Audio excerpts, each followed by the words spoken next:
Back in Houston, I'd say Bobby 66. Bobby? Yeah. I think it's beautiful. It's All a right, great we'll go day with for that. football.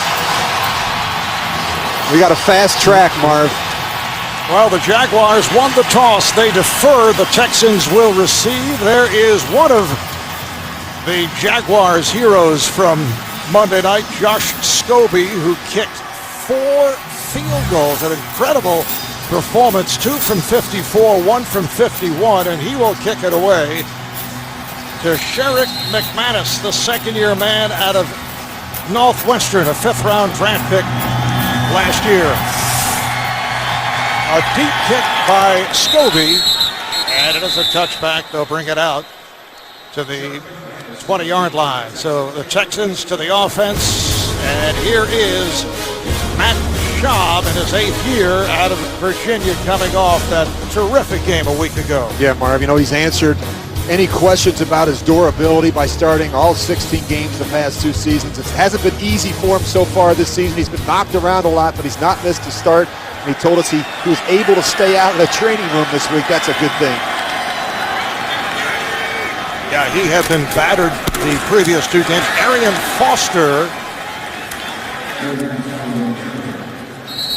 Foster gets the call, picked up a yard, and for Houston, last week, superb job on the offensive line against the Titans. The 6'7" Eric Winston at right tackle, making his 79th consecutive start for the Texans. And we have talked about Arian Foster had an electrifying all-around game last week. The AFC Offensive Player of the Week.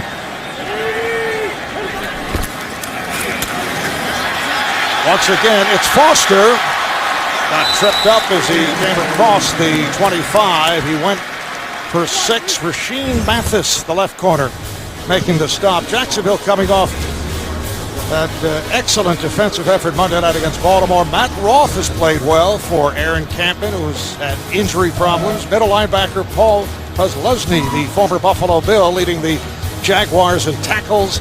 And the left corner, who you saw a moment ago make that tackle, Rasheem Mathis, with a strong game Monday night against Baltimore.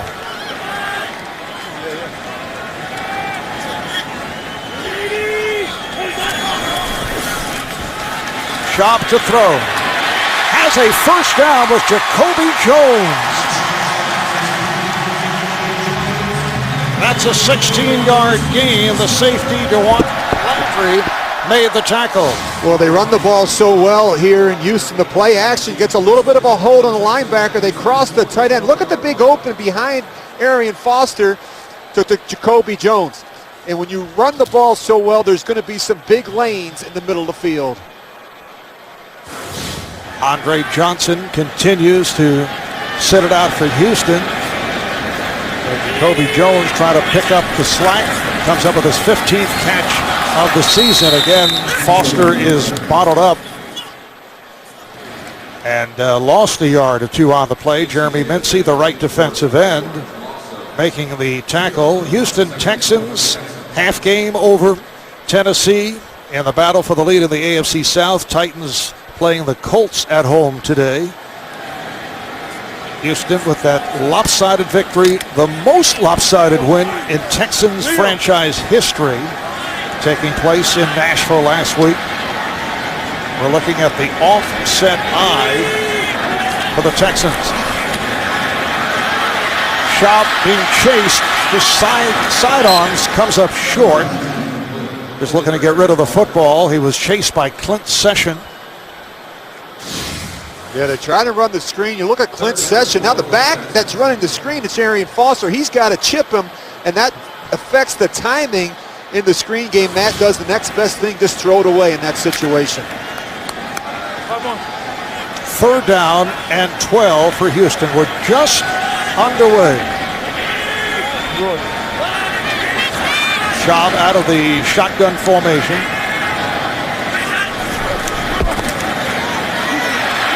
Schaub able to step up and complete. Foster making his way toward the marker. It appeared he picked up 12, and that would be the first down. It is. Well, Arian Foster, equally dangerous as a runner or a receiver, as we saw firsthand last week, Marv. They do a nice job sneaking him out of the backfield. And then he's a tough tackle in the open field. You can see Juwan Landry there having a difficult time.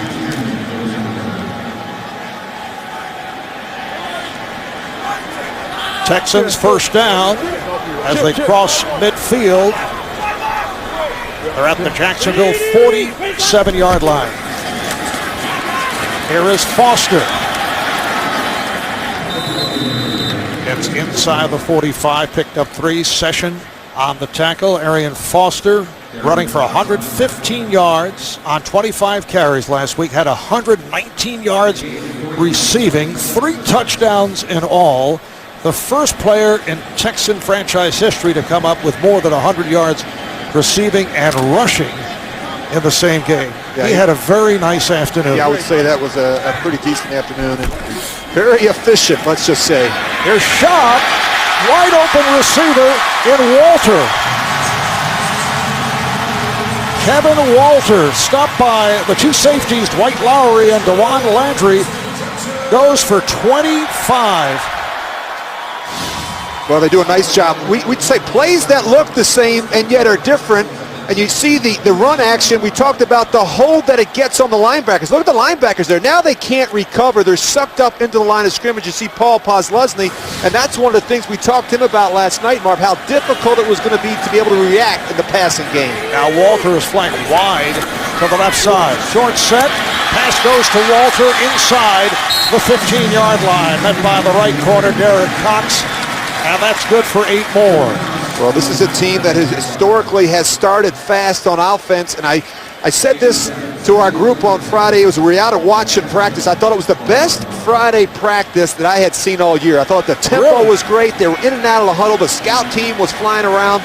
They looked really sharp. And talking to Gary Kubiak afterwards, he said, hey, listen, if it's not right on Friday, I don't feel good on Sunday. You said that to the group. Was that your staff members? Everybody. We travel with a big group, Marv. Here is Foster around the edge, inside the 5. Another Houston first down. Rasheem Mathis with the tackle. Foster adds on 7 more. It'll be 1st and goal for the Texans. Well, this is the best offensive line they've had since they started playing football once again here in Houston. And we talked so much about Arian Foster last week and Ben Tate.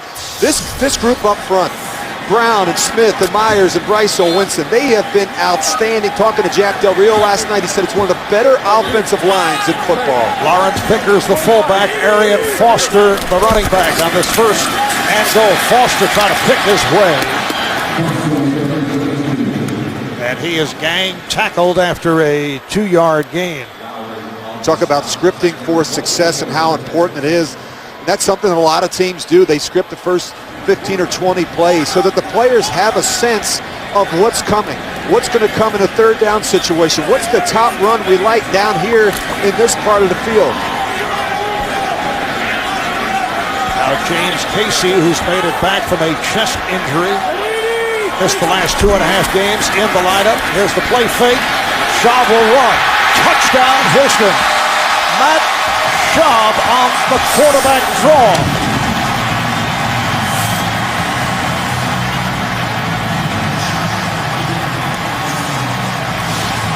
Well, this isn't something we see very often out of Matt Schaub. They're playing man coverage, Jacksonville. Everyone has their eyes turned towards the line of scrimmage, and Matt does the right thing. He pulls it down and makes a play with his legs. Not something that we see a lot of from Matt Schaub.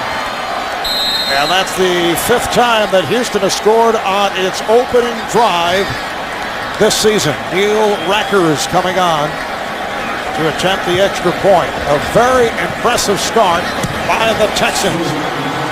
They jump in front 7-0 as we approach the halfway mark of this first period. You're watching the NFL on CBS.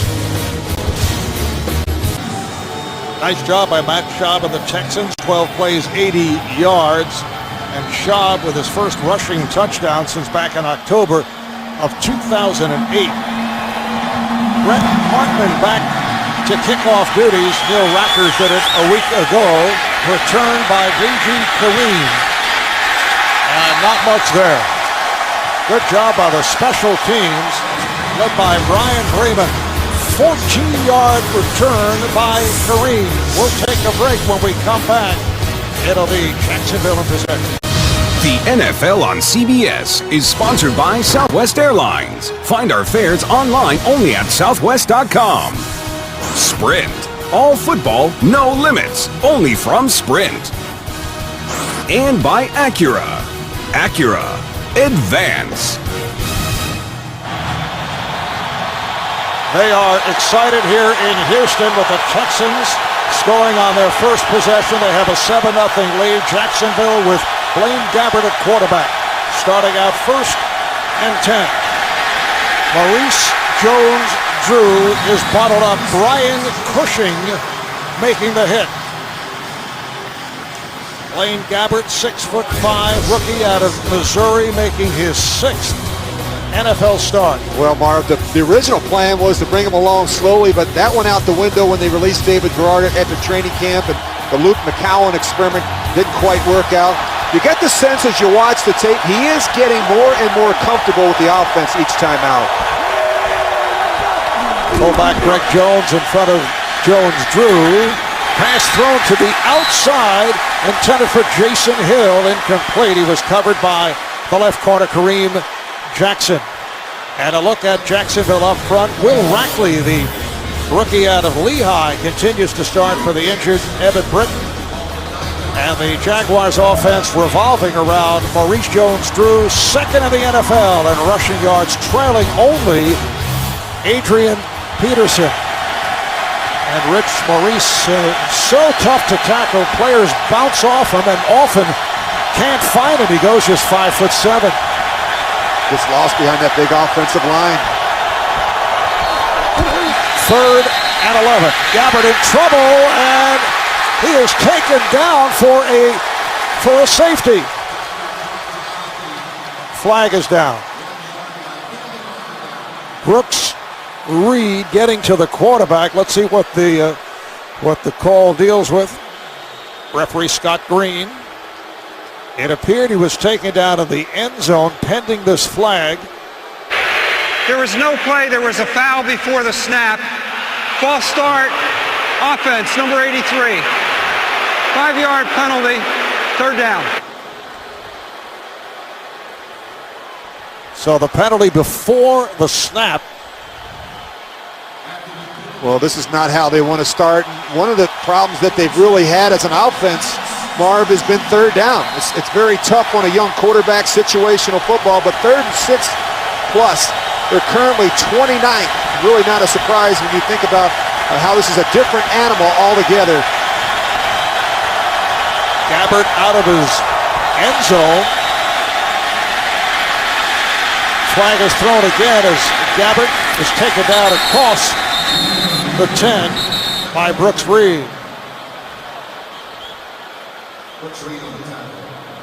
Blaine Gabbert Monday night against Baltimore, just 9 for 20, 93 yards, hurt by a couple of drop passes.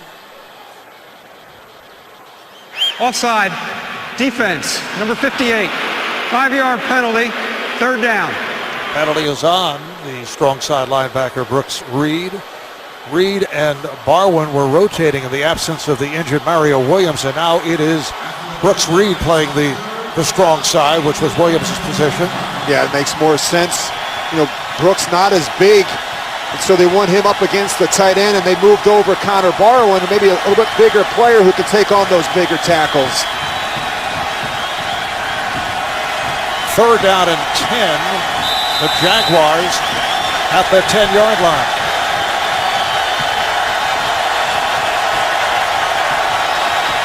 Well, you can see Jacksonville keeping in 2 backs to help those tackles off with the speed off the edge. That's a real problem. The tackle's struggling a little bit in pass protection. Gabbert looking left, could not find anyone, and again has to run and slides to the marker.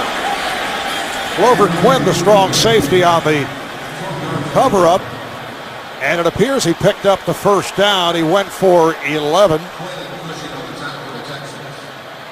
This is one thing that Blaine Gabbert can do. can make some plays with his legs. A little indecisive here what to do, whether you should slide or go forward. And looks like he's in a lot of pain there. It was awkward at the end whether he should dive or just slide for the first down. Well, the training staff out to take a look as Luke McCown, the backup quarterback, starts to throw on the sideline. Well, we're back here in Houston, and you can see right there Blaine Gabbert not doing so well, Marvin. You can tell why. He gets hit right in the head by Glover Quinn, and then right across the stomach comes Brian Cushing. And you can't tell whether it's his head or it's his ribs. As a young quarterback, you figure out pretty quickly that you've got to be able to get down at the end of runs and protect yourself. So Luke McCown, who started the first 2 games of the season and then gave way to Gabbert, has come on. The handoff to Jones Drew. Picked up a yard on the play. Luke McCown, originally a 4th-round draft pick of the Browns, spent a year with Cleveland, 4 years with Tampa Bay. This is 3rd year with the Jaguars, for the most part backing up David Garrard. And Richie happens to be from Texas, from a town by the name of Jacksonville, Texas. Ironically enough. Yep. But you know, the thing that he does give you, Marv, he doesn't have the arm strength that Blaine Gabbert has, even the legs and the quickness, but he gives you the experience in the system. 2nd and 9, nearly intercepted by Glover Quinn. It was intended for the tight end, Mercedes Lewis. A look at the Texans defensively. They made the transition to the 3-4. They're very happy with the play of defensive end J.J. Watt, the 1st-round pick out of Wisconsin. The Texans' leading tackler, inside linebacker Brian Cushing, made the Pro Bowl last year. And in the secondary, Troy Nolan starting at free safety for the injured Danielle Manning, who suffered that broken ankle last week. Texans did not put him on injured reserve. They hope that he will be able to return within 4 to 5 weeks. 3rd and 9 for McCown. And he throws it over the head of Mike Thomas, the Jaguars' leading receiver, so the punting team will come on. Yeah, they need to get a stop from their defense. This is a team right now, they can't afford to get behind early. They need to be able to run the football. They're just not built to come from behind. You look at how they're struggling right now, dead last in passing. Nick Harris back behind his 10-yard line. And he'll punt it away to Jacoby Jones. Jones shielding his eyes from the sun back at the 30.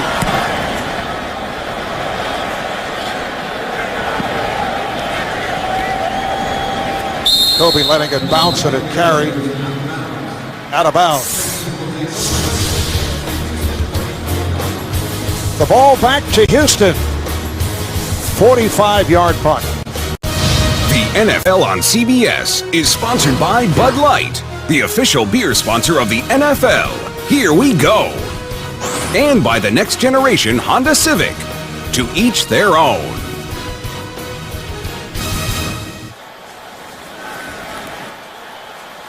Texans back in possession, and they start out from their 33-yard line. Arian Foster, the feature back.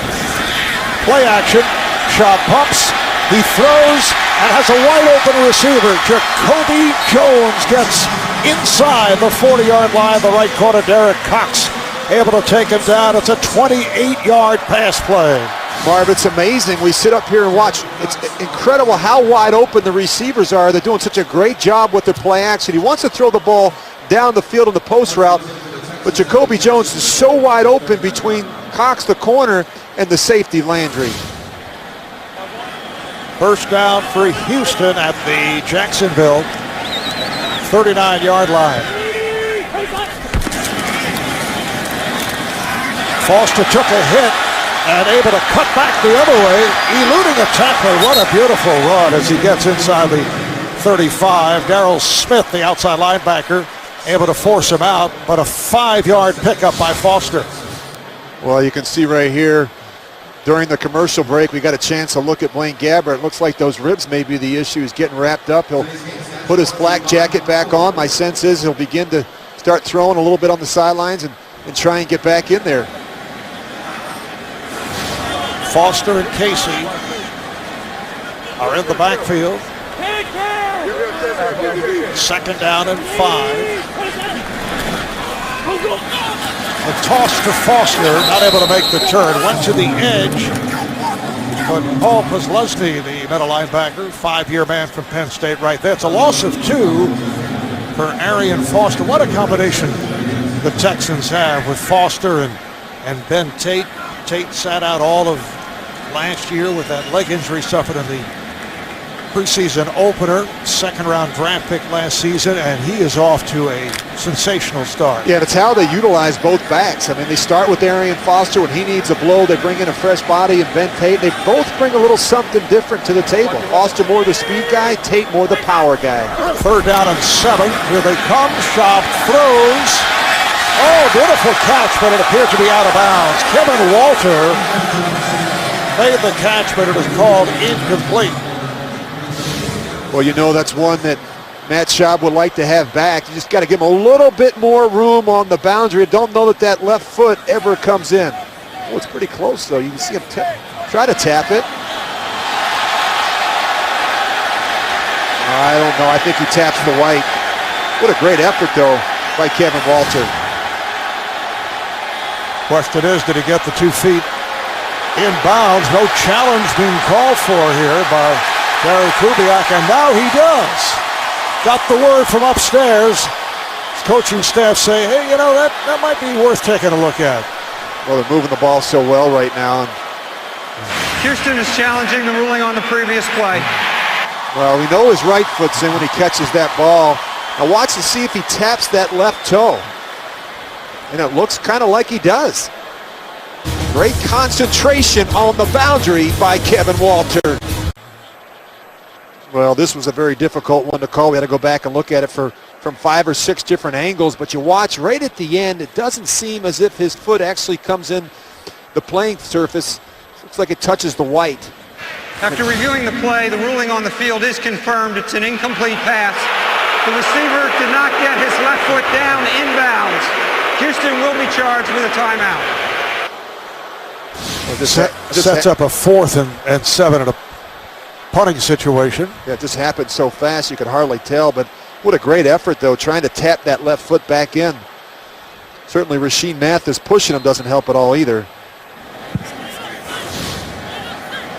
Brett Hartman at midfield, and Mathis back for the punt. Good hang time, and a fair catch at the 10.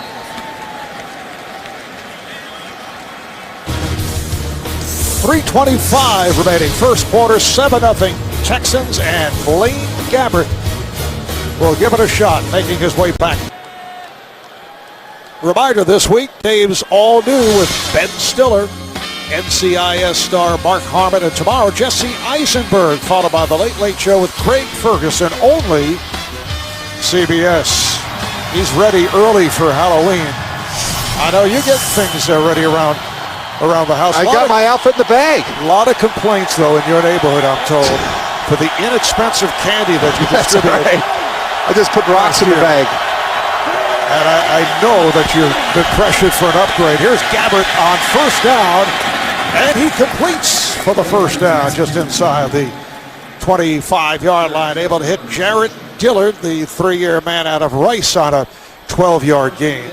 And this is what they need to do more of, throw the ball on 1st down. When you're struggling a little bit and you're running the ball so much, you've got to break those tendencies, and there's opportunities because you're going to get so much one-on-one man coverage on the outside.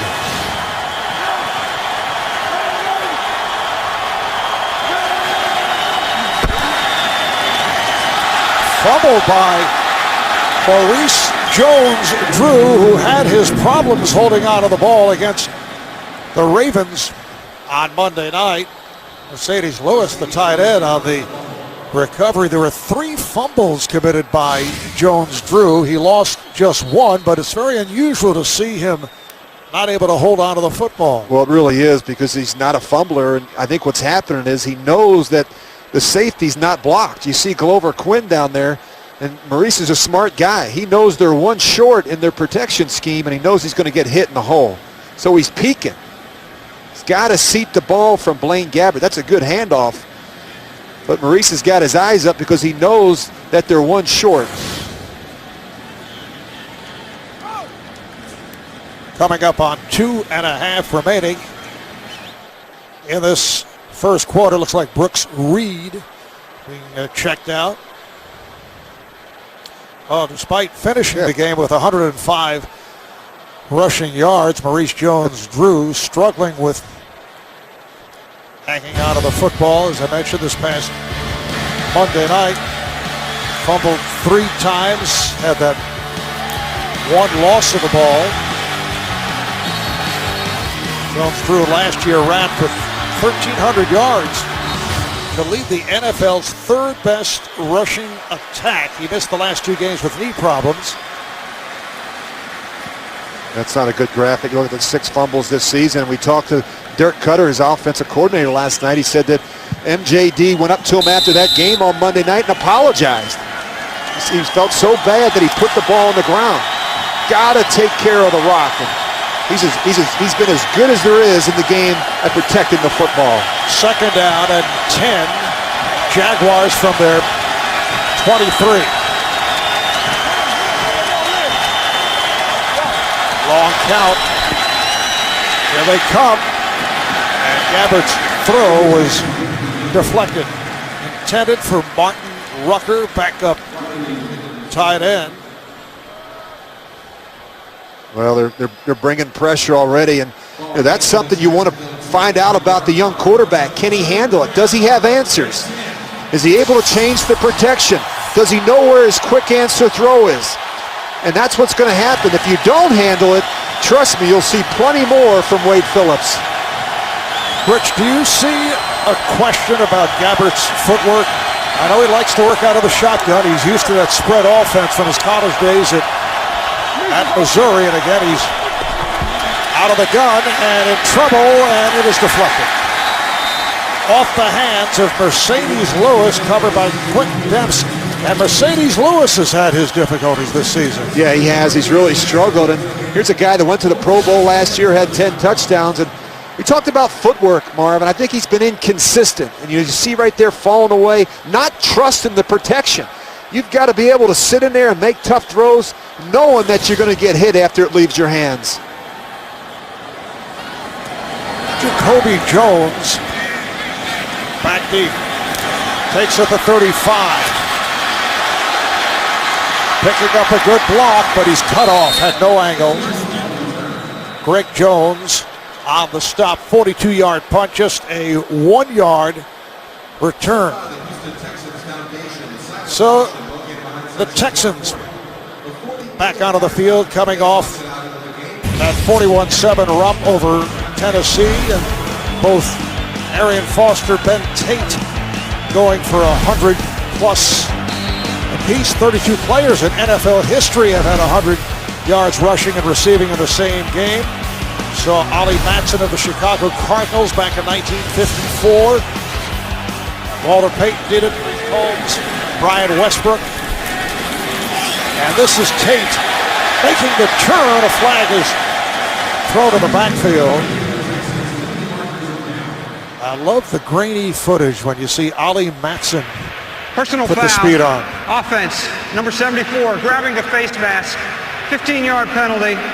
First down. It's called on the left guard, Wade Smith.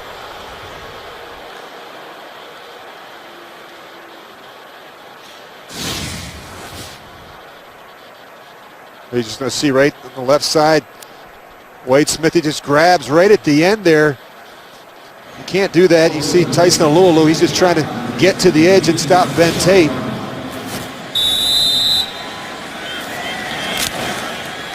Sets it back to a 1st and 25, and it nullifies that a run by Tate.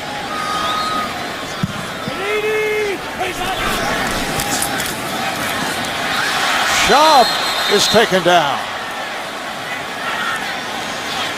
C.J. Mosley appeared to get to him first. Mosley, 7-year man out of Missouri, defensive tackle, making for a loss of 9.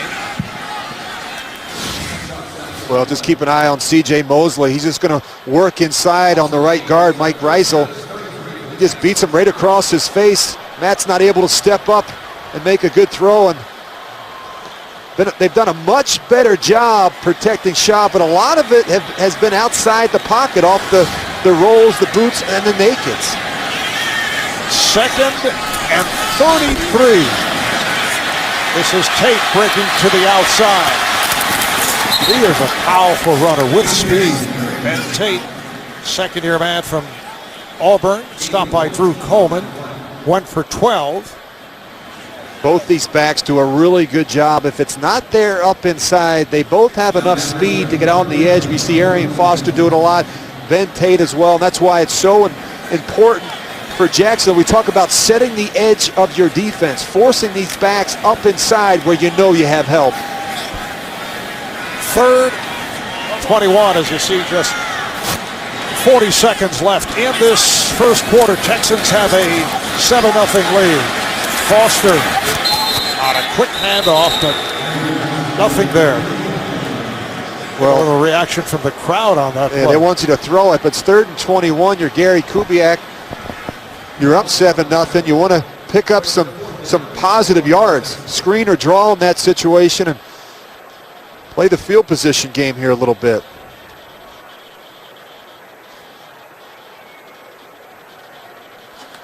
And we come to the end of the first quarter. So after one here at Reliant in Houston, Texans getting right to it on their first possession, have a 7-0 lead on Jacksonville.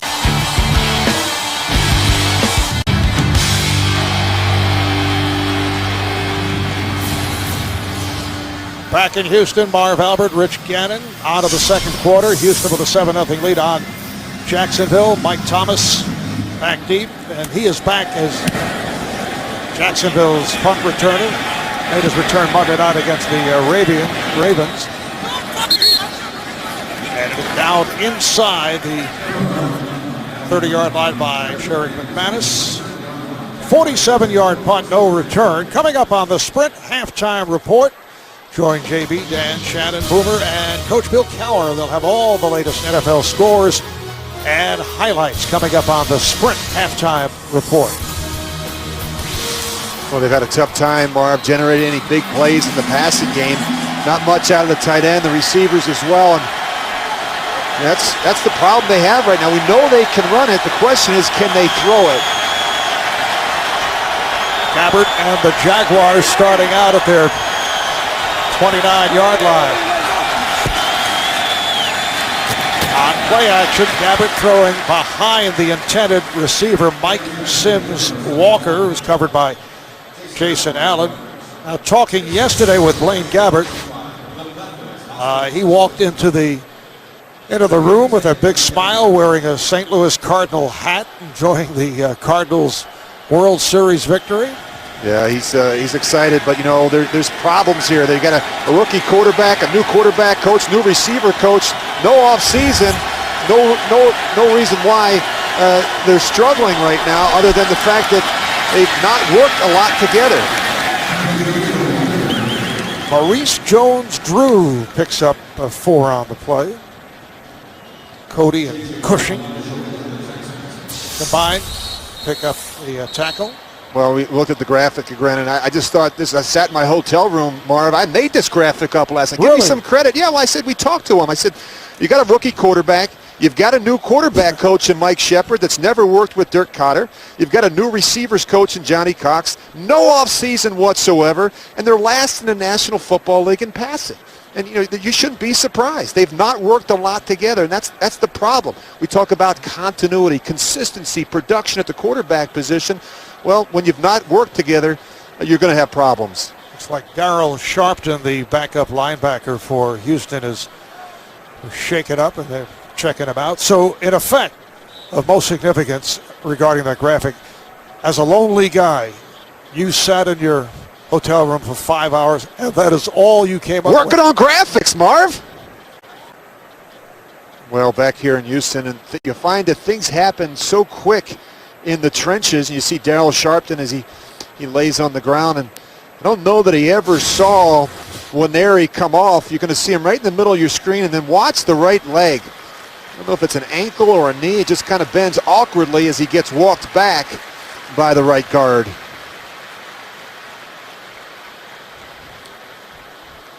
Darryl Sharpton has made it back from shoulder surgery, 4th-round pick last season out of the University of Miami.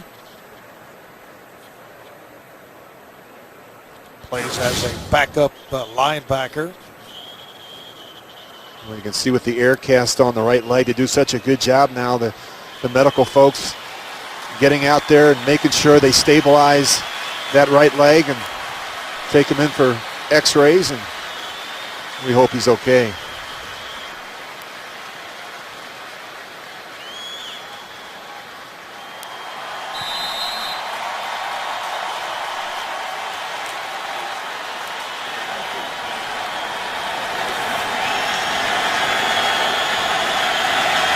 Third down and 6.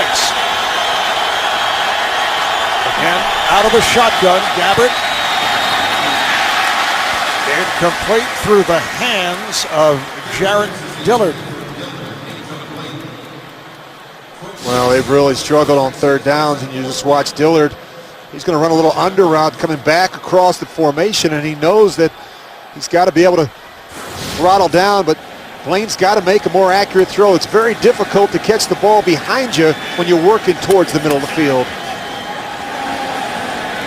Third punt for Nick Harris. Kobe Jones backpedals to the 20 and has some open room. It's the punter, Nick Harris, who forced him out. 47-yard punt. 19-yard return. Houston up since we'll start out from their 39-yard line. They have a 7-0 lead on Jacksonville, just getting underway. Second quarter. Arian Foster in the backfield. Play fake to Foster. Schaub throwing the deep ball and overthrows Kevin Walter. Was covered by the right corner, Derek Cox. Really nice job here by Derek Cox. I mean, this scares you. He knows he's in one-on-one coverage, and Matt Schaub wants to throw this post, but look at Derek Cox recover and catch up. Walter's not going to make that catch anyway, but really nice job by Cox. They play so much man-to-man coverage with these two corners, Rasheem Mathis and Derek Cox. Cox returning Monday night after missing 3 games with a groin injury, made his return against the Ravens. Schaub with a deep drop. Schaub in trouble. And throws it away. All right, time for an NFL Today update. Let's go to JB and Shannon Sharp. Cam making up one earlier fumble. He completed a 26-yarder to Steve Smith down to the 1. It sets up this, JB, a 1-yarder. Cam Newton, Jeremy Shockey. We got a tie ball game in Carolina, 7-7. Cam's 9th touchdown toss of the season. Panthers had 9 all of last year. Back to Marv Albert and Rich Gannon. Well, guys, he's such a dual threat down there. He can run it or throw it.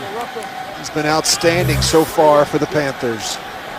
Third down and 10 for the Texans. There's Schaub for Jones, broken up. Derek Cox got a piece of it in a foot race with Jacoby Jones.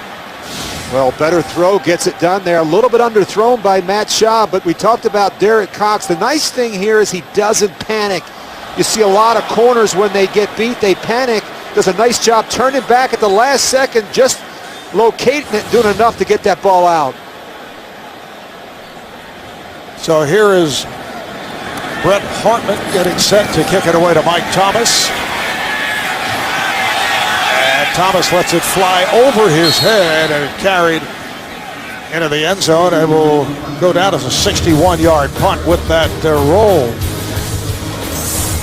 Early second quarter here in Houston. We'll be right back.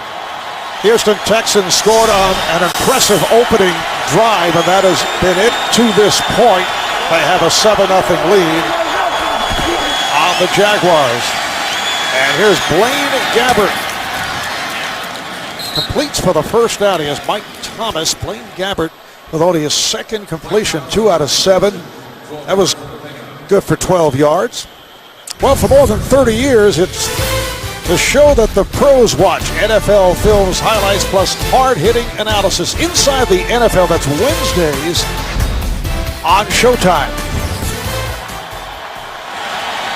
First down for the Jaguars. Maurice Jones-Drew alongside Blaine Gabbert. And Gabbert's pass deflected. Looked like Connor Barwin, the weak side linebacker, got a piece of it. Blaine Gabbert, a first-round pick, 10th overall selection. And Rich, I think at the time it was thought that he would go higher than 10. Well, I think that you go back, there's so much that goes into scouting and analyzing these quarterbacks, and Marvy spent most of his career, all of his career at Missouri in that spread offense. I think he struggled a little bit learning how to play under center. And we see him under center here as he hands off to Jones-Drew, has been quiet to this point. Barwin on the stop. Jones-Drew went for 6 on that play. It's such a different game when you think about being in the gun all the time. What it does is it limits your ability in the running game. And so in the pro-style offenses, much more of it is under center. And that's where footwork and timing and rhythm come into the passing game. And right now, that's an area where he's got to get better. And talking to Jack Del Rio, the big thing, he needs to be more consistent. Looking at a 3rd and 4. And they're spread out. Bullet pass beautifully thrown for a first down across the 45 to Mike Thomas, and that is good for 7. And not something we see a lot of from this Jacksonville offense, where they go no back, they get 5 receivers out because they've been so protection conscious with Blaine Gabbert. One thing I'm seeing already, Marv, the accuracy on his throws. He's only completing 48%, and he's missed a lot of throws on the back shoulder. Fullback Greg Jones in the backfield with Maurice Jones-Drew. The offset eye, but Gabbert looks to throw and throws up top, overthrows. Intended for Mike Sims Walker, who's back with the Jaguars. He played Monday night against the Ravens. He had spent 3 years with Jacksonville, left for St. Louis, and now he's back in Jacksonville. Well, an 8-man protection. They're trying to throw a double move. What happens here, he simply makes up his mind ahead of time. And it's a 2-man route, and they're guessing on first down. If it's not there, he's got to throw it away. But it'd be nice to work back inside to one of those backs on a check down and get some positive yardage. 2nd down and 10 at the Jacksonville 45-yard line. Nice catch made. No, apparently he did not hold on. Maurice Jones-Drew not able to hang out of that pass that was thrown to the outside, so it is incomplete. You got to remember now you're throwing to a 5'7" running back. You got to put it on him, and that's the big thing. You talk about accuracy for these quarterbacks. What happens is everything's moving so fast. The speed of the game much different than what he was used to in college, and the complexity of these defenses. It's hard to make it slow down. 3rd down and 10 for Gabbert. Facing pressure and has to throw it away. Brooks Reed, strong side linebacker, rookie out of Arizona, chasing fellow rookie Blaine Gabbert. Well, I'm surprised he doesn't throw it here. He's got Brooks Reed there, but he's also got Mercedes Lewis. You've got to be able to make the difficult throws. See Jack over there talking to him on the sidelines. 4th punt of the day for Nick Harris. Jacoby Jones is back in the 2nd quarter. He's out of the sunshine field. Lets it carry over his head into the end zone. They'll bring it out to the 20. That will be recorded as a 55-yard punt. We'll step away. You're watching the NFL on CBS. The NFL on CBS is sponsored by DirecTV. Switch now and get a whole home DVR upgrade for free. And by New York Life Insurance Company.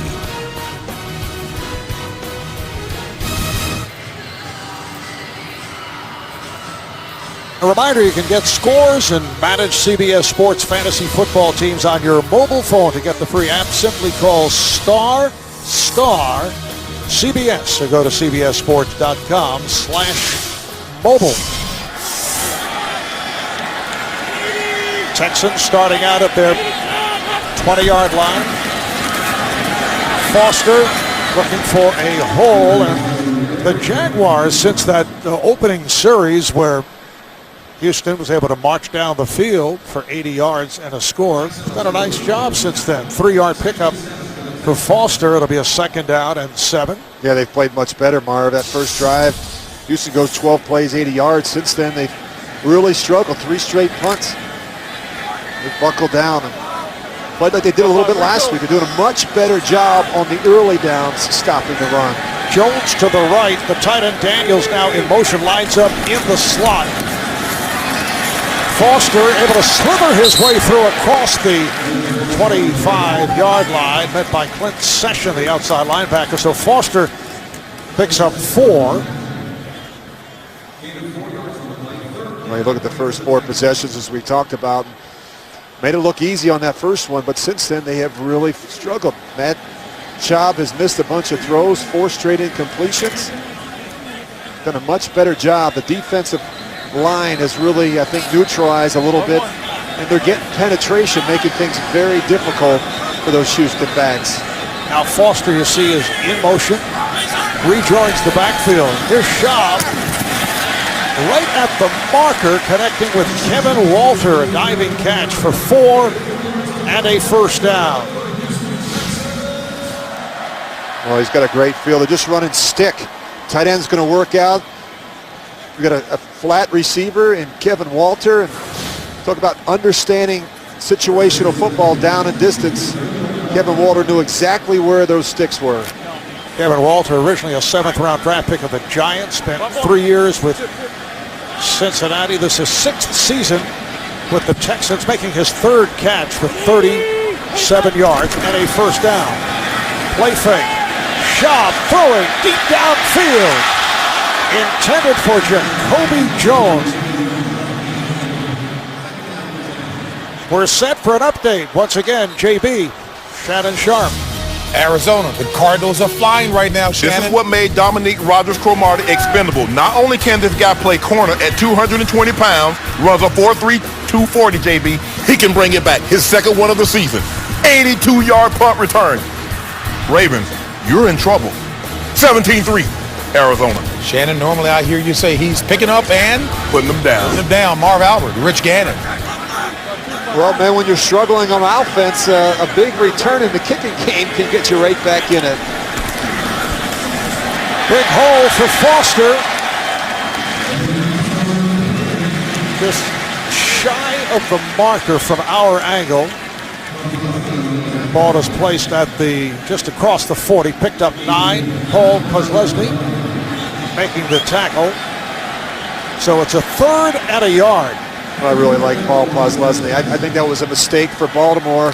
I'm sorry, for Buffalo to let him go. He's been really a good fit in the middle of this defense and leads them in tackles. I think he brings some leadership and some toughness to that group. Kozlesny back from 2 broken arms the last 4 seasons. He is very tough. And tackle of Foster. They try to stack him up as he battles for the 1st down. Looked like Tyson Alu, the defensive tackle on the left side, was the first to get to him. Well, I want you to look at the 2 tackles. First of all, look at Knighton and Alulu right in the middle of your screen. They do a good job taking on double teams, taking on the cut blocks, and getting good push and penetration. They've really played well. You talk to Jack Del Rio about pot roast the season that he's had, Terrence Knighton in the middle. The 2 young tackles are playing really well. It is a 1st down. 1st down across the 40. 7:20 to go in this 2nd quarter. Foster accelerated. Gets to the 45-yard line. Picked up 3. And we'll go back to New York. JB, Shannon Sharp. Reggie Bush said, what about his squad, Shannon? Early in the week, he said, we stink. Jeremiah Bell said, no, you stink. He says, Am I running like I stink now? 35-yard, tackle on a personal foul. Matt Moore sneaks it in, 14-3. Wins, Danny. Dolphins smelling sweet right now. Back to Marv and Rich. Rich, you know, Shannon certainly has a way of capturing He things. does. He's a beauty. Second down and 7. That was supposed to be play action. Schaub took a hit, lost the ball. Little flip back the other way. Another flip. A wild play as Clint Session ends up with the football.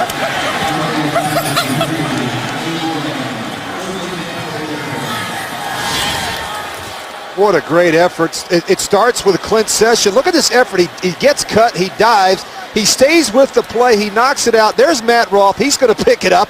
He flips it back to Potrose. Potrose flips it back to Session again. And this is stuff that they actually work on in practice, these big guys. Boy, what a smart play by Roth.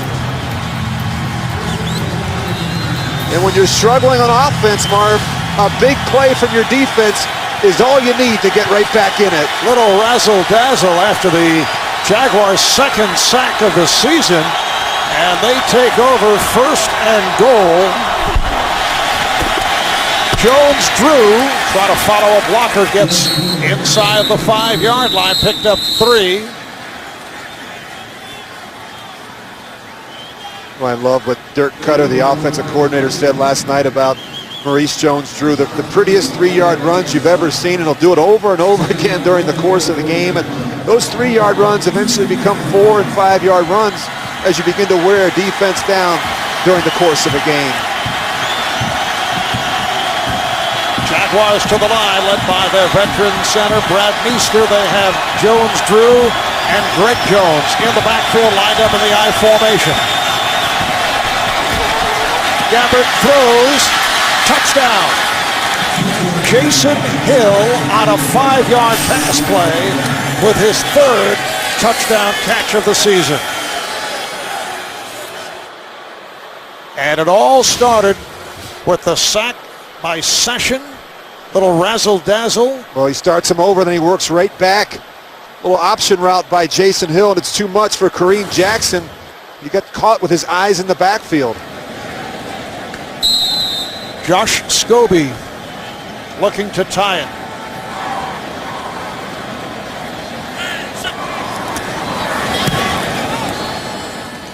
And he does. So the Jaguars have tied the game at 7 with just under 6 minutes to play in this first half. All right, it all started here with the sack.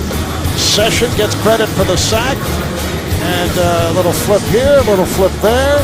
Session ends up with it, leading to this, the touchdown throw to Jason Hill. So the Jaguars, who were able to come up with a victory Monday night against the Ravens without scoring a touchdown, score right here. How about that game Monday night? Not artistic. Jacksonville and Baltimore combining for 16 punts, 16 penalties, 6 fumbles, 4 of 28 on 3rd downs. Not pretty. Mattis takes it in the end zone. They move it out to the 20-yard line. And tonight on The Amazing Race, teams travel to Africa. And for this former NFL star and his wife, it'll be an experience they'll never forget. New Amazing Race, that's tonight only on CBS. Ben Tate now in the backfield for the Texans, coming on for Arian Foster. Houston 1st and 10 from their 20-yard line. Coming up on 5.5 remaining in this first half, and the game is tied at 7. Here's Tate. Picks up 3 on the play. And Rich, how about this Jaguar defense? Well, you look at the first 7 games and how well this group has played, and you know, last year they really struggled, Marv. Not great in the run, really bad defending the pass. Much better this year, and of course they went out and spent a lot of money in free agency. They spent $100 million, brought in some key players, key additions, those 2 safeties, Landry and Lowry, and of course Kozlowski and Session. You guys have made a big difference in the middle of this defense. 2nd down and 7. Bullet pass off the mark, intended for Walter. Now the Jaguars have been dramatically overhauled. The record is just 2-5. They dropped 5 in a row before the win on Monday night, but 80 of the 90 players on the roster that reported to training camp had no more than 3 years experience. That's a young team, and they started a couple years ago trying to address the offensive line and the defensive line. Last year, Jack went out and got the linebackers and safeties that he needed, and they're playing much, much better. Don't let the record fool you. This is a very good defense. 3rd down and 7. Schaub, and it's broken up. Intended for the tight end, Owen Daniels. Dwight Lowry, the safety. This is really where they're a lot better. Yeah, this is really where they're a lot better, Marv. You see Lowry, he's going to match up with Owen Daniels. Look at this tight coverage. And, you know, they're making fewer mistakes on the back end, fewer missed tackles. They're in a position to make more plays. And I think their confidence has grown as a unit because of the addition of both Lowry and Landry. 4th punt by Hartman. Thomas taking it in the bright sunshine. Flag is thrown. Nice return. And then Thomas able to tiptoe his way out of bounds. 43-yard punt, 12-yard return. But there is a penalty marker down.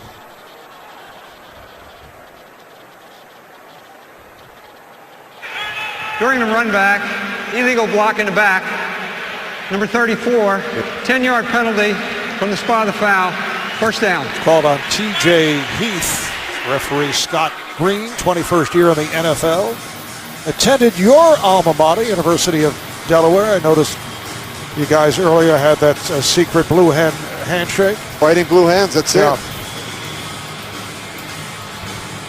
The long line of illustrious referees and officials in the National Football League from the great state of Delaware.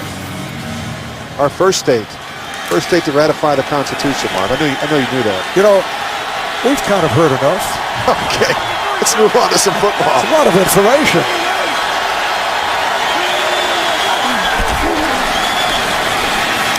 Maurice Jones-Drew finding a hole, met by the free safety Troy Nolan.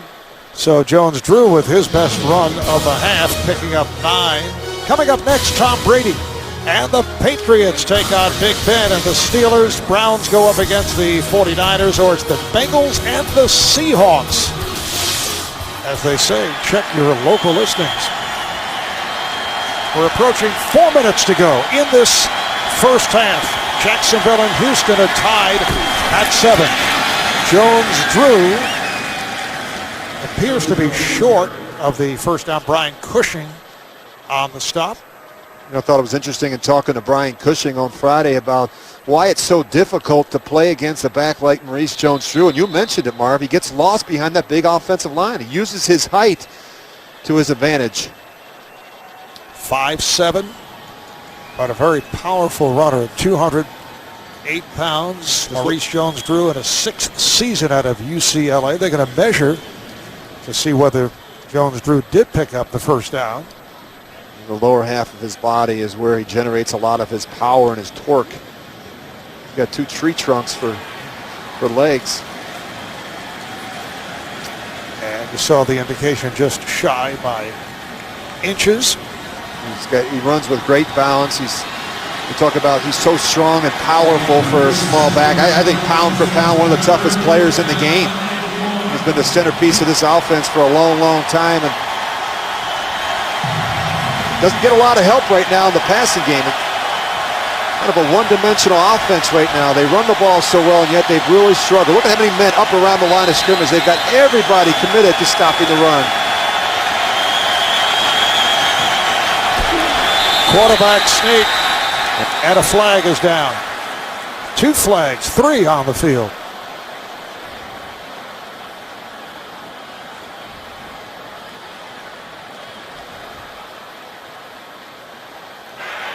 Full start. Offense. Left guard. 5-yard penalty. First down. 3rd down. called on Will Rackley, who's playing for the injured Evan Britton. Well, they could have called this on either the right or the left guard, Lanieri or Rackley. They both moved, and there's no reason for it. Blaine Gabbert's right next to him.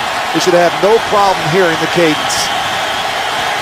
Jaguars set back to a 3rd and 6 at their 33-yard line. Once again, an empty backfield for Jacksonville. Here they come. Abbott able to connect for the first down. He has Maurice Jones-Drew running to the far side, met by Troy Nolan. Gain of 11 and a Jaguar first down. Jacksonville has really picked it up here in the second quarter. Yeah, this is the matchup they want. Maurice Jones-Drew on the safety, Nolan. And this is the same throw he missed before. Comes right back with the same play and makes a perfect throw to MJD. MJD. Well, we're buddies. You know, it's a nickname I have for him. It's called saving time. It is, right? More efficient. All right, Gabbert down the middle for a completion. Beautiful throw to Mercedes Lewis for another first down. He was covered by Troy Nolan. Mercedes Lewis coming into today, Rich, with just 11 catches, no touchdowns, had 10 touchdown receptions last year, and made the Pro Bowl. And this is one of the problems I think they have right now in the offense. They've got to get the tight end more involved. He's such a big target at 6'6" in the middle of the field. He should have at least 6 or 8 catches each and every week. First catch of the day, good for 21. Now Kareem is in the backfield. Takes the handoff.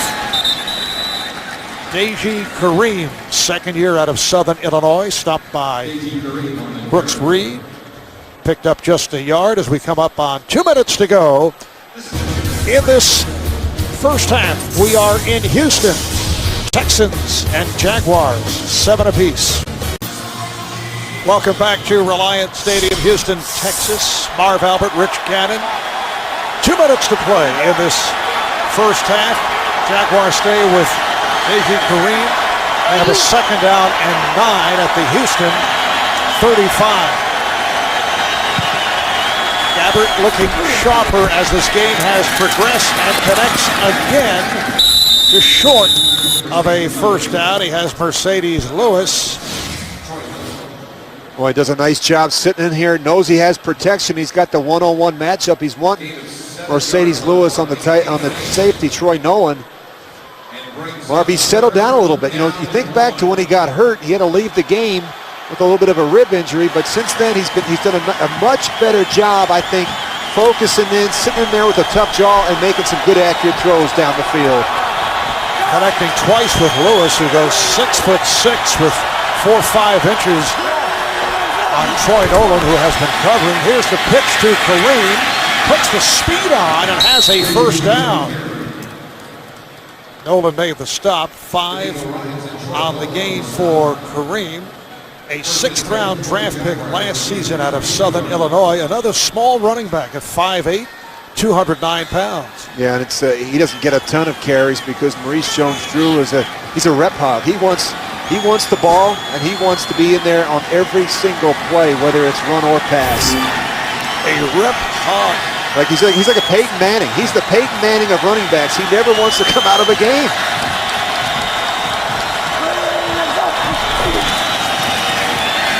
Gabbert. It is picked off. Picked off by Cushing. Brian Cushing with the interception of Blaine Gabbert. Intercepted for the 3rd time this season. And Cushing comes up with his first intercept of the year. So Houston will take over with 1:02 left in this first half. I think Connor Barwin gets a tip of this ball. Certainly he does, and that falls right in the hands of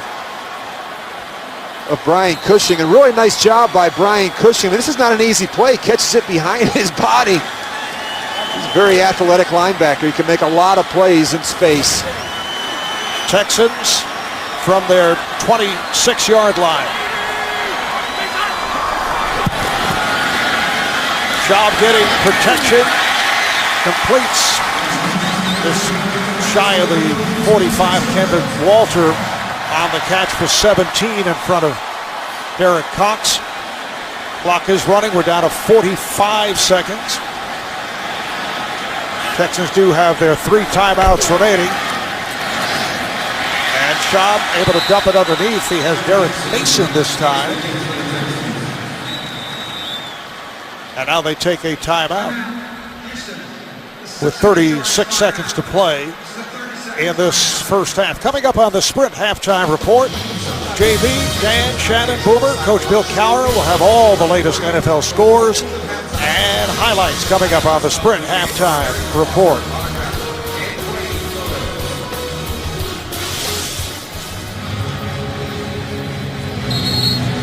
So the Texans hoping to get within field goal range for that guy, Neil Rackers, who on the season is 14 of 15, hit on both attempts last week against Tennessee from 32 and 29. His long is 54. He's almost automatic from inside 45. That's really where they need to get. Arian Foster returns to the Texan backfield. Schaub broken up. Incomplete, intended for Mason. Covered by Lowry. Derek Mason, who came over from the Jets in a trade, a 2-time Pro Bowl wide receiver. He goes back to the old Tennessee Oilers. He's the last active player to wear an Oilers uniform. They were originally drafted by the Houston Oilers. Played a lot of good football for not only Tennessee, but Baltimore, and now here in Houston. Very good in these situations, third down. It's a nice job working in the middle of the field. Picked up in the absence of the injured Andre Johnson. And that is complete. Owen Daniels, the tight end, makes the catch at the 40.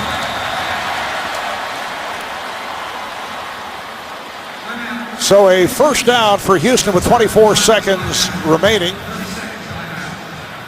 in this first half, and the Texans have taken a timeout, and we're told that is now their final timeout. Well, you talk about working together, and what happens is Derek Mason, he's going to start on the under first. He clears things out, and then Owen Daniels works in right behind him. You can see a nice hole there for Matt Schaub. Texans have lost one timeout on that challenge. So they've used all 3, and they have a first down at the Jacksonville 41-yard line. And have some time here with 24 seconds to set it up for Rackers. Game is tied at 7. Schaub completes. Again, it's Daniels inside the 30. That's by the combination of Landry and Brzezinski. That's a 13-yard pickup. They go to the line to stop the clock. Down to 9 seconds. Yeah, I don't think there's any decision here. You got no timeouts left. You can't afford to even throw a ball in the boundary and have the receiver be tackled in the field of play. So you bring out Rackers and let him do his thing. The angle will be to the left. I mentioned 14 of 15 on the season. This is a 46-yard attempt for the 12-year man out of Illinois.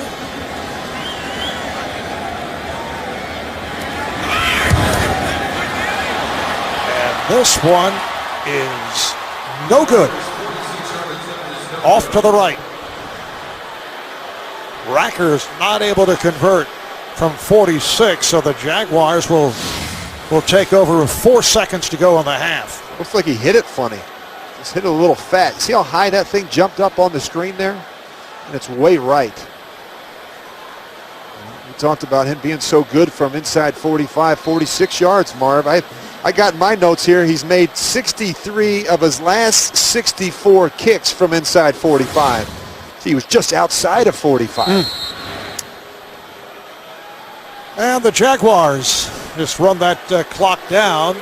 So at the half, the Texans and the Jaguars are tied at 7. We'll be back with the Sprint halftime report after this message and a word from your local station. You're watching the NFL on CBS. On third down, Marv, and that's not allowed them to keep drives alive. The numbers shop: 10 of 20, 139 yards. Gabbert 7 for 17, a touchdown and an interception, 75 yards. Arian Foster 14 carries for 41 yards. And that ends up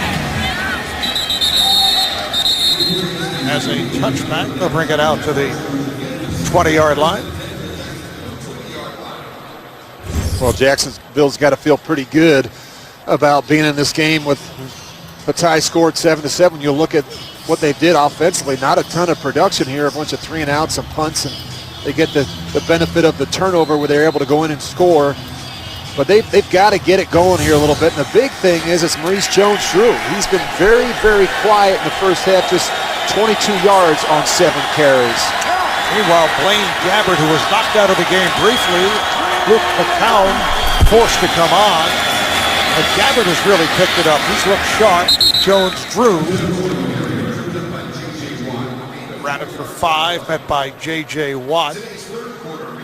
Well, it's been a pretty straightforward game plan for the Texans defense, and stop Maurice Jones-Drew and force the hand of the rookie quarterback, Blaine Gabbert. They're not going to let Maurice Jones-Drew run the football. They've done a good job with their 7-man fronts and even 8-man fronts with that safety creeping down right before the snap.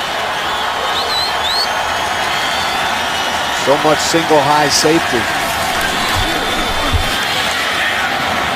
Gabbert's throw over the head of the tight end Mercedes Lewis, covered by Cushing.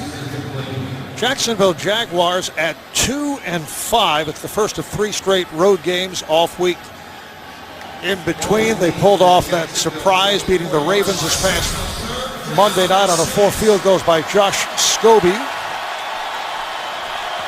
Jacksonville's 2 wins opening day against Tennessee, and then this past Monday night in between, they lost 5 in a row. 3rd down and 5 for the rookie out of Missouri, Blaine Gabbert. And he's in trouble. Down he goes. First sack of the day for the Texans. It is Brooks Reed with his 2nd sack of the season. You're just going to see Brooks Reed right off the edge. He does a nice job. He's going to beat the tackle, Wimper, and it's just all quickness. And that's why they've got Brooks Reed in that position going up against that open side tackle. Kobe Jones back deep. And it's a short punt. It bounces across the 40 and as a flag down way back inside the 5. Running into the kicker, 98. It's a 5-yard penalty. Connor Barwin called for running into the kicker.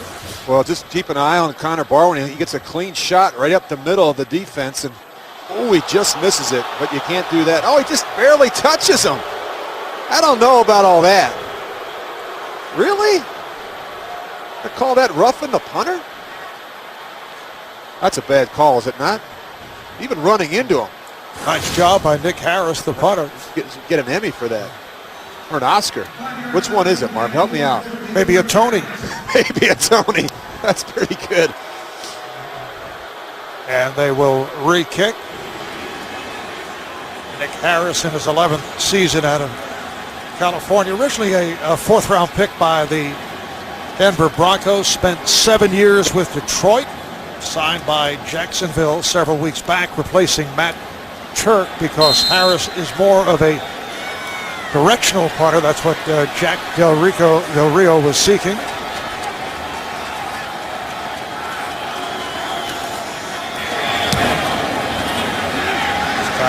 Cleanly gets it away, and Kobe had to back up. Finding running room. Beautiful return by Jacoby Jones. 50 56-yard punt.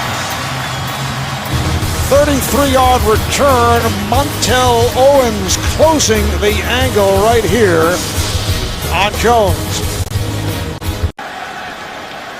The Texans had the best starting possession of the day at the Jacksonville 44 after that gorgeous return by Jacoby Jones. Here's Schaub going deep downfield on a post pattern intended for Kevin Walter, covered by Rasheem Mathis. Well, they didn't start fast on defense when you look at that opening drive, but since they've been outstanding, you see good pressure up the middle from C.J. Mosley. They come right back. Collins has been getting pressure. Olulu on the inside. They've harassed him all day. They've not allowed him to set his feet. And of course, the big turnover that helped set up that touchdown right before the half. How about the Jaguars allowing only 2 touchdowns the last 7 quarters? Ravens stifled on Monday night. This is Foster. Picked up 5. I think one of the big reasons they've struggled a little bit, Marv, is they've not been able to run the ball as well as they have in the past on first down. And when they're able to run the ball and kind of dictate the pace and the flow of the game, then off of that comes the big plays with Schaub on the nakeds and the boots. And Jacksonville's done a good job containing both of these backs, and it's made it much more difficult for Schaub. 3rd down and 5. Derek Mason has flipped wide to the right. Schaub from the gun. Able to find Walter. Kevin Walter has been Schaub's favorite receiver this afternoon. DeJuan Landry made the stop. 16 yards on that pass play. Well, they're really working on the middle of this defense, and they've run so many crossing routes. They're staying away from the corners, Cox and Mathis, and they're trying to work on these linebackers and safeties with the tight ends and the receivers inside. Catch number 5 on the day for Kevin Walter. Matt Schaub directed traffic. Get Jacoby lined up. He has Foster with Vickers in the backfield. Rolling in trouble. Try to set up a screen.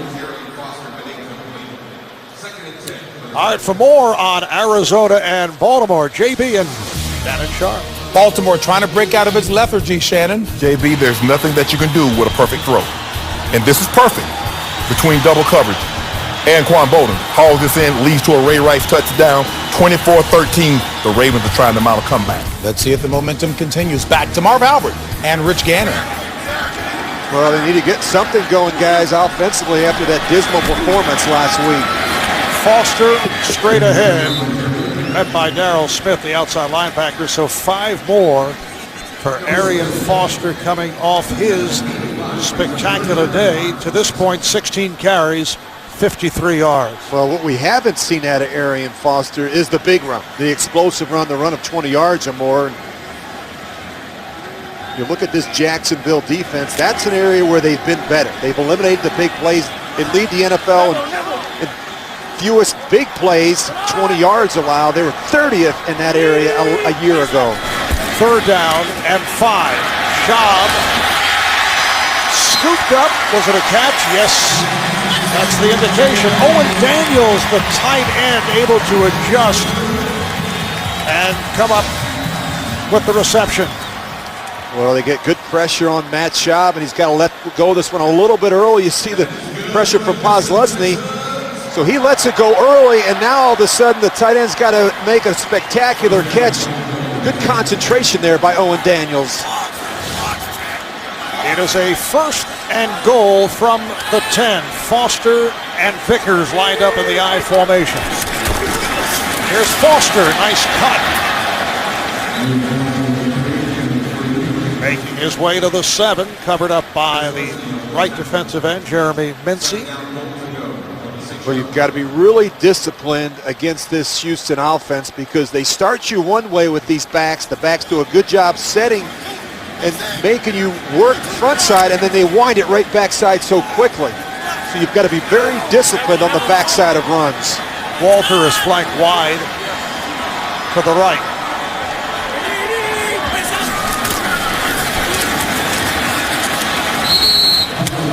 Foster following his blocker stop at the line by Darrell Smith. Arian Foster, 3 years ago, undrafted rookie on the practice squad. Last season, able to emerge. Led the NFL in rushing, 1,616 yards. Set franchise records in carries, touchdowns with 18. Rushing touchdowns, did it all. 3rd and goal. Schaub throws, end zone, touchdown. What a catch by Joel Dreesen, the backup tight end. Using his height, he goes 6'4". So Houston back on top.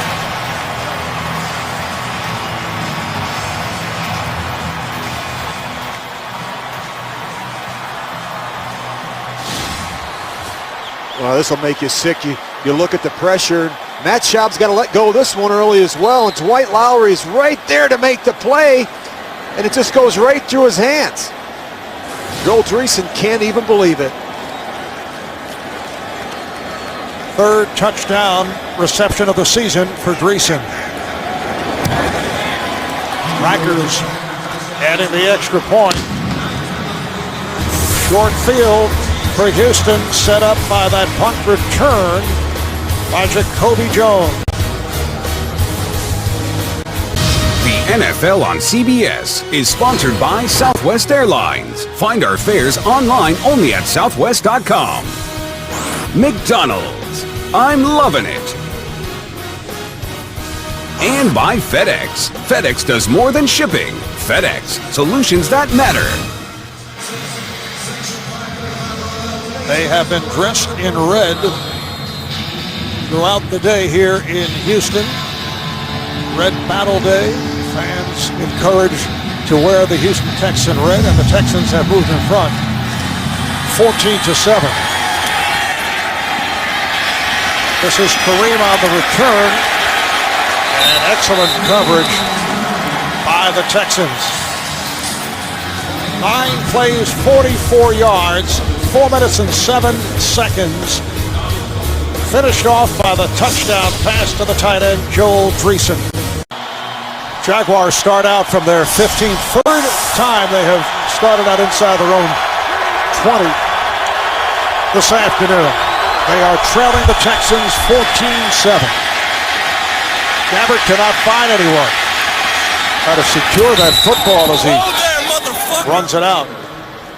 Well, he does a nice job. They're trying to work down the middle of the field with the tight end, and it's not there. And this is what Blaine Gabbert can give you. For a big, taller quarterback, his ability to improvise and make some plays with his legs. Pretty good protection there, and he does a nice job sliding to his left. Now he realizes it's not there. He does the next best thing, picking up some positive yardage. 2nd down and 6. Now Gabbert hands it off, and once again they bottled up Jones-Drew. Connor Barwin leading the way, picked up 5. Getting back to Gabbert, we touched earlier on the problems with footwork and pocket presence, issues that usually are dealt with in the offseason, and there was limited time to work with Gabbert prior to this season. Will Rackley is hurt. Rackley subbing at left guard for Eben Britton, who's out with back problems. They can't afford to lose another guard with Britton already out and now Rackley down. We'll take a break. Back in a moment. Back in Houston, Will Rackley was helped off the field. He was subbing for Eben Britton at left guard. John Estes, considered a backup guard, backup center. Second-year man from Hawaii has come in. Jones-Drew. And again, they're preventing the big runs. Nico Ryans made the stop as Jones-Drew came up with 3. Well, you go back to the previous play, you see the injury right in the middle of your screen. You see Rackley gets rolled up on, and just the wrong place at the wrong time. I think that right ankle. Jones-Drew did pick up the first down. And here's the reverse.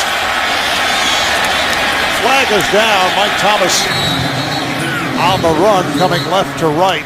But a penalty marker thrown. Just a 2-yard gain if it holds up. Holding. Offense. Number 89. 10-yard penalty. First down. That's the tight end, Mercedes Lewis. I'll tell you, I'm watching it up here on my monitor. That looked pretty good to me. It's a great job getting his hands on him and just throwing him to the ground. Let's take a look at Mercedes Lewis. He just, right in your left side of your screen, just takes him and throws him down. Pretty good block there. Sets it back to a 1st and 20 at the Jacksonville 18. Jones-Drew, 10 carries, only 35 yards. Gabbert out of the gun. Finds room on the pump fake. And now throws it away. Well, there's nowhere to go there. I'm watching him move around. I'm looking downfield. Good job by that Houston secondary covering on the roll. Really a nice job. And see the frustration from Blaine Gabbert. You know, when he's dropped back today, Marv, there's been so much man-to-man coverage. You've got to trust that your receivers can win some of those one-on-one matchups, and they've not done it today against this Houston secondary. 2nd and 20. From the 18-yard line, again, Jones-Drew with nowhere to go. Was able to spin away, moving right to left. Ends up with a 2-yard pickup. Antonio Smith, D'Amico Ryans on the stop as we go to an update with JB Shannon Sharp. Hey, Marv Albert, Steven Jackson of the Rams had everywhere to go. JB, the New Orleans Saints was one of those immortal teams. What is their weakness? Rush defense. Steven Jackson, 17 carries, $110, 2 touchdowns as they're rolling over New Orleans, 24-0. Wow, Marvin Rich, who would have thunk it? Yeah, think about this, guys. The Rams have scored 5 touchdowns in 6 games coming into today's game. 3rd and 18 for Gabbert. Got the pass away, a leaping catch by Lewis, but well short of a first down.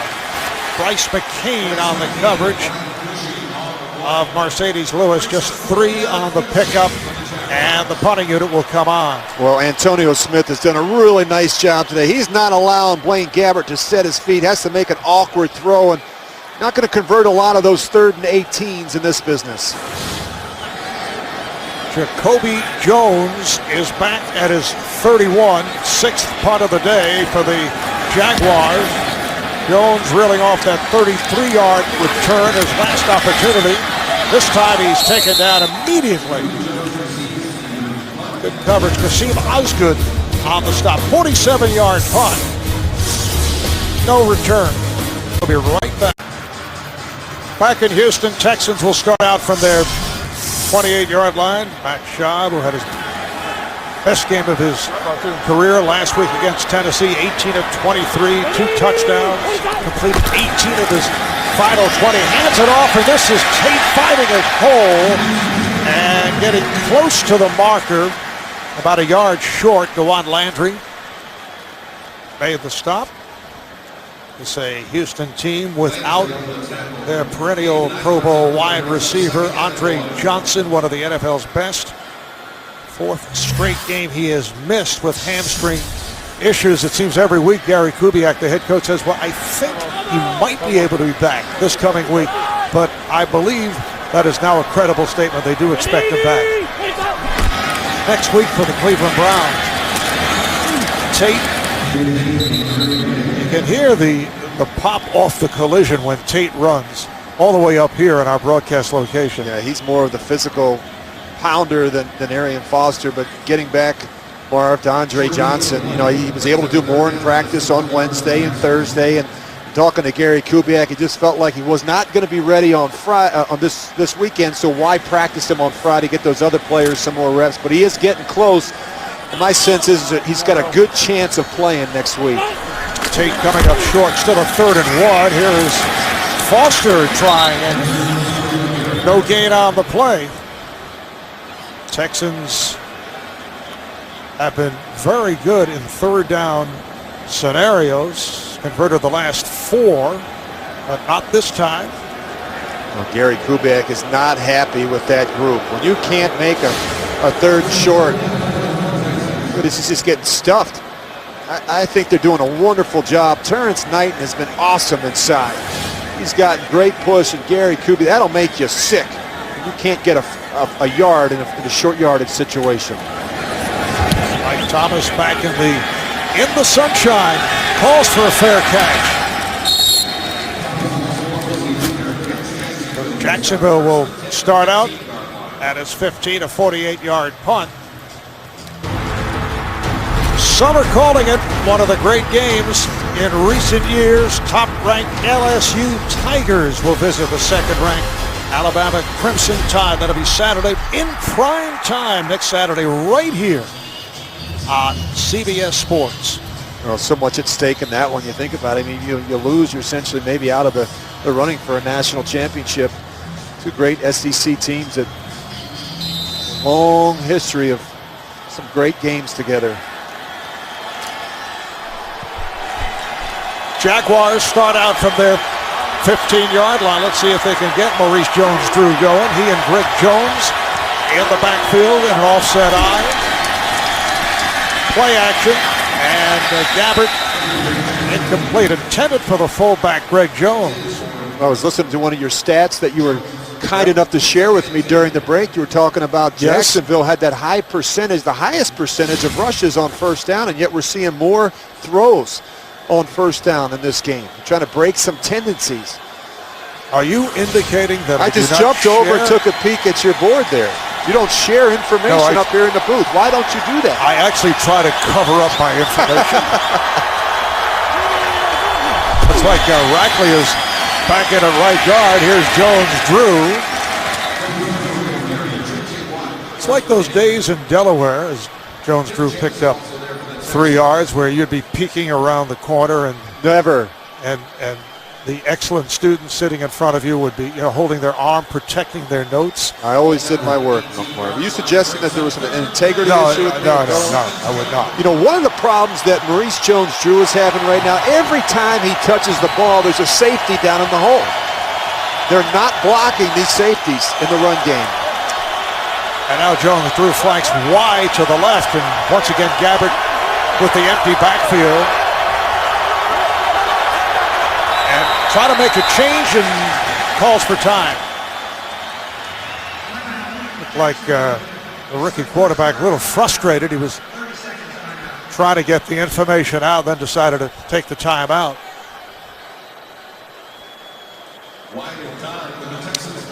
Well, Thursday on CBS, Bob wants him dead, so now he's getting a different kind of witness protection. Don't miss a new episode of the #1 news drama, A Person of Interest, Thursday, only CBS.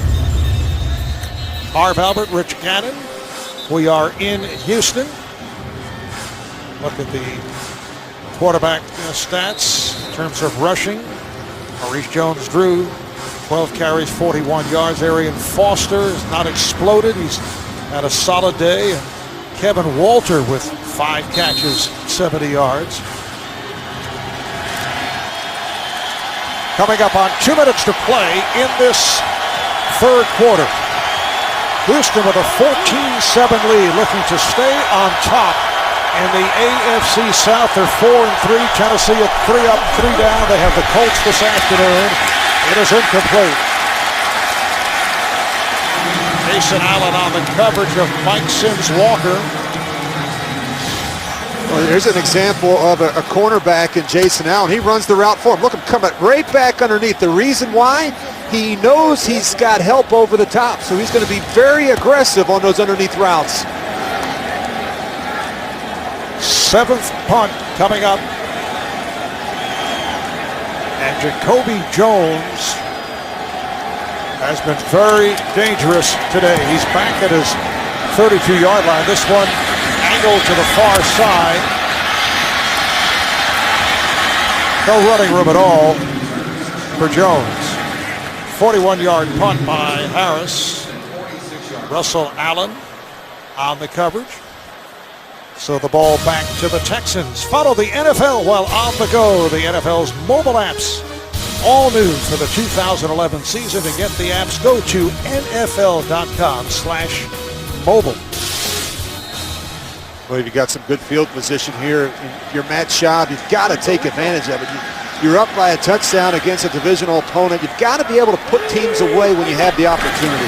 Starting out from the 46-yard line, Foster. You see he had that hop, but was not able to penetrate. Just a 3-yard gain. Alu and Knighton combined to make the tackle. We saw how Arian Foster ran all over that Tennessee secondary last week, Marv. His longest run today, just 9 yards. So they've done a good job kind of bottling him up around the line of scrimmage. And now Gary Kubiak sends Ben Tate out of the field, so Foster departs.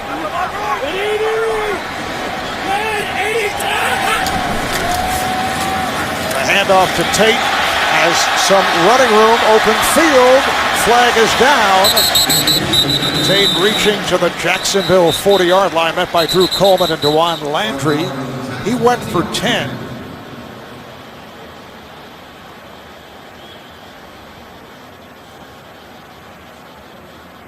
Holding, offense, number 83. 10-yard penalty, second down. So they'll bring it back. It's on the wideout, Kevin Walter. He had a difficult time trying to make that block on Derek Cox. And what you find when you play against two corners like Rashean Mathis and Derek Cox, they do a great job showing up and run support. They're very aggressive. Once they recognize that run is coming at them, they just drive. They drive on the backs. And that makes it very difficult for those receivers to block on the perimeter. Houston head coach Gary Kubiak in his 6th season with the Texans. Critical year. Kubiak, John Elway's long-time backup. Schaub, diving attempt made by Daniels, and it is called incomplete. Not able to hang on. Gary Kubiak spent years as an assistant coach under Mike Shanahan. Well, trying to make a good throw, and this ball clearly touches the ground.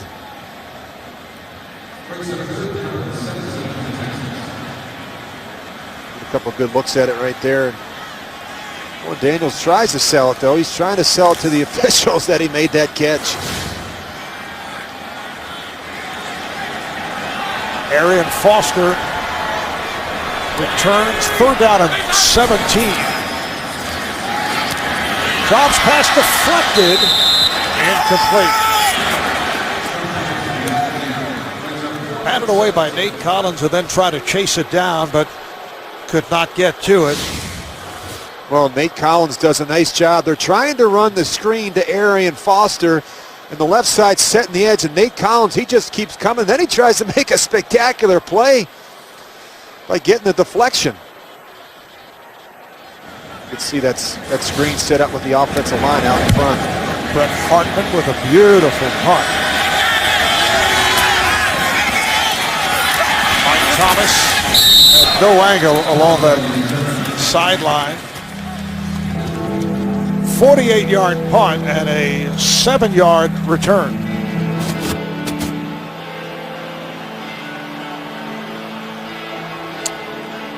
Well, Houston with that 4-3 record, half game over Tennessee. Well, they just can't generate any big plays as you look at this Jacksonville offense right now. 132 total yards. They're dead last in the league in production in yards, and the 3rd down has been a problem as well. Titans have a 10-point lead on the Indianapolis Colts playing the 4th quarter. Gabbert could not find anyone. flag is down as Gabbert takes it out of bounds. He had that rib injury earlier, and you can see when he hit the ground, he was slow to get up. Brooks Reed putting the pressure on. Personal foul, offense. Number 65, grabbing the face mask. Half the distance to the goal, first down. Well, it's called on Will Rackley. Well, Rackley comes back in, and you're going to see Barwin as he spins out right there. He just grabs a hold of that face mask, and then he lets it go, but it's just enough to kind of take Barwin out of the mix. Ball is back at the Jacksonville 10. It's a 1st and 20 with time running down in this third quarter.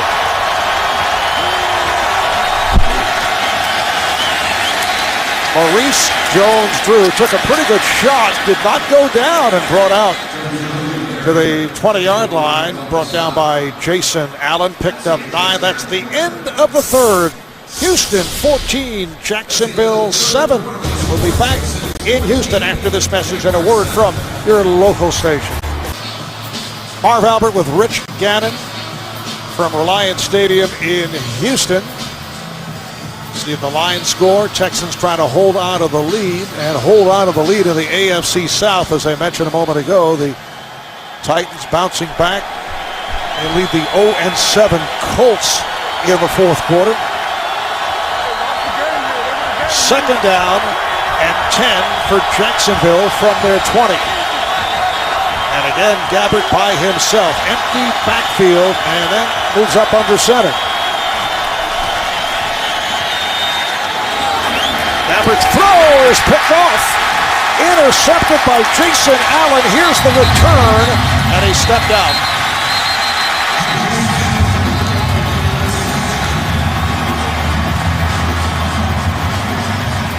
Jason Allen picking it off. It was intended for Mike Sims Walker. Allen with his 3rd interception of the season. Well, here's what happens. He gets fooled. It's 2 deep high safeties, and the safeties are going to help over the top.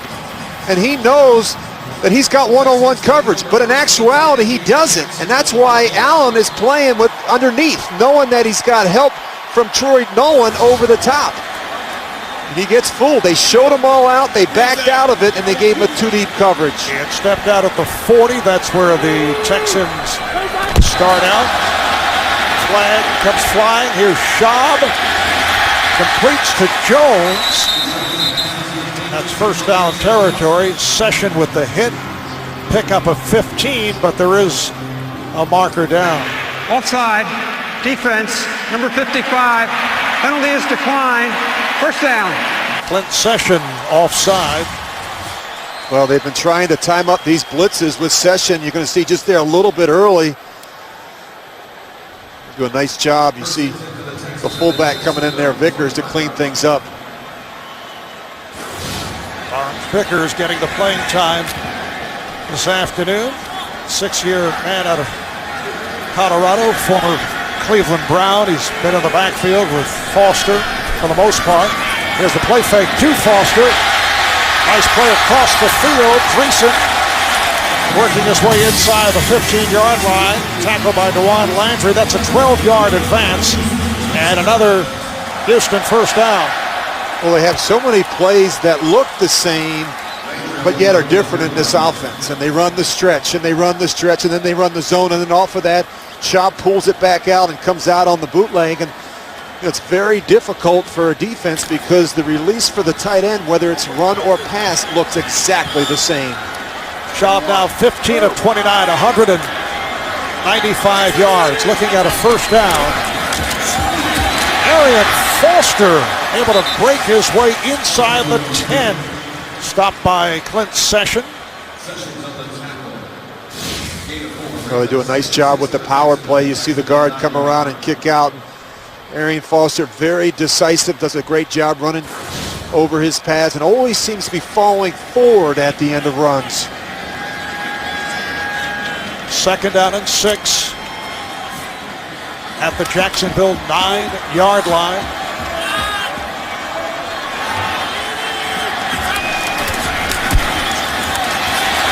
Then it is Foster. Stopped by Landry coming up from safety position. Picked up 5-6 on the play. Ball is spotted just inside the 4, so it's a third and about a yard. Well, he is so quick to the hole, and then once he gets in the hole, his vision. And I've been so impressed how decisive he is. Just hits it right downhill and doesn't waste a lot of time at or around the line of scrimmage. Now the Texans decide to call for time with 12:37 remaining in the fourth. Critical play right here. Houston with a 3rd and 1 from the 4-yard line. Remember how upset Gary Kubiak was last time they got stuffed in this situation. Kubiak has Foster and Vickers. Big fullback in there. Lined up in the eye. Goes to Foster following Vickers, and he is in for the touchdown. Arian Foster from 4 yards out extends the Texan lead. Well, Darrell Smith's got to set the edge, and he can't get hooked, and Lawrence Vickers does that. Paz Leslie's got to keep on coming. Arian Foster keeps bouncing this thing to the edge. They made that look too easy, and Lawrence Vickers has done a really nice job opening up a lot of holes today for these halfbacks. Racker's on for the extra point. 5 plays, 40 yards in 2 minutes, 20 seconds for the touchdown. Rackers puts it through. Houston in front of Jacksonville, 21-7. Better than 71,000 here at Reliant Stadium. We're early fourth quarter. The Texans taking a 21-7 lead. Brett Hartman will kick it away to Deji Kareem. Takes the high hop. Kareem with the return. Trying to squeeze his way through as he gets across the 20-yard line, 24-yard return. Tonight on 60 Minutes, what did Bernie Madoff's family know about the biggest financial fraud in history? Well, you'll hear it all when his wife and son break their silence on 60 Minutes. Tonight, only CBS. Gabbert, 8 for 23, 78 yards. Rich, 1 touchdown, 2 interceptions. But in this second half, just 1 of 6 for 3 yards. No, he's not looked good. He's not looked comfortable back there in the pocket. Now they've got to open things up and let him throw the ball here a little bit in the fourth quarter. Jones-Drew standing alongside and has nowhere to go. D'Amico Ryans right there, and it's a loss of 3. Well, they don't even block Connor Barwin on the end man on the line of scrimmage, and then he's the first guy there. D'Amico Ryans, I mean, it's just there's nowhere to go for Maurice Jones-Drew today. 2nd and 13. Gabbert in trouble. Incomplete, intended for Jones-Drew. Well, if you're the play caller, Dirk Cutter, and we talked to him last night, and this is his first time coaching a rookie quarterback, Marv, and I think he told us last night that his job as the play caller is for him not to lose the game. In other words, you don't want to put the young quarterback in too many bad situations. But I think there's a fine line between being too conservative with them and too aggressive. And at some point, you got to turn them loose, and you got to let the guy go play and make the mistakes. 3rd down, 13.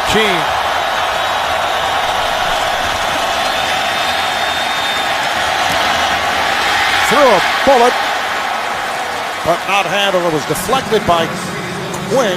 However, Quinn got a piece of it intended for the tight end, Martin Rucker. Well, this is good protection, and you've got to sit in there, and you've got to be able to make this throw. There's the tight end. Put it in front of him. Don't throw it on the back shoulder. We've seen at least a half dozen throws today from Blaine Gabbert behind the receivers. Accuracy is an issue right now with this quarterback. Once again, Jacoby Jones in the Sunfield portion, and this one carries out of bounds. 11:35 remaining in the fourth. You're watching the NFL on CBS. Look at Jacksonville defensive end Matt Roth, who has had a tumultuous 24 hours. Took a 6 a.m. flight this morning. We'll get back to that in a moment. And off to Foster. Getting across the 45, stopped by Darrell Smith. Foster picked up 7. Matt Roth's wife, Brooke, gave birth to their son, Brock, yesterday. Brock weighing in at 8 pounds, 12 ounces. So Matt was allowed to take the early morning flight. Ran into him earlier, gave me a cigar. He said, I have nothing for Rich. I was going to say, where's my cigar? I said, is Rich still with you? I said, I believe he is. He's upstairs. Try to stay out of your way, brother. He was rehearsing for the report on the NFL Today show.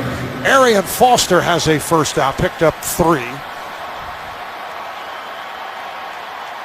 Well, hasn't been the type of day that we've come to expect from this Jacksonville defense. And part of the problem, Marv, is they've been on the field a lot. And the offense has really struggled running the football, and certainly struggled converting third downs, and that's a problem. Right now, talking to Jack about this last night, I asked him about, you got to be more balanced offensively. He said, we are. He said, we're good for about $1.25 each week, rushing and throwing the football. First down at midfield. Foster running well here in the fourth quarter, but this time he's shoved out of bounds by Darrell Smith. Just a yard pickup. Once again, let's check in with JB and Shannon Sharp. You can always count on that Baltimore D, Shannon. Something happens good, JB. You're right. Terrell Suggs get the pressure. Jamil McClain gets the INT. Anquan Bolden interfered in the end zone. Ray Rice on a 3-yard TD run. And we got a tie ball game, JB, 27-27. Boy, a battle going on there. Back to Marv Albert and Rich Gannon. Well, the Ravens looking to turn it from what took place this past Monday night against these Jacksonville Jaguars. Play is blown dead. False start.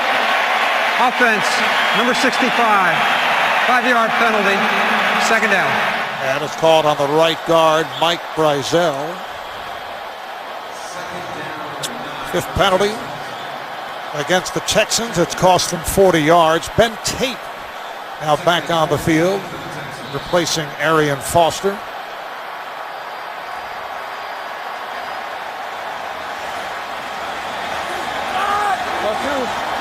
Coming up on 9.5 minutes to go in this fourth quarter, and a commanding 21-7 lead for the Texans.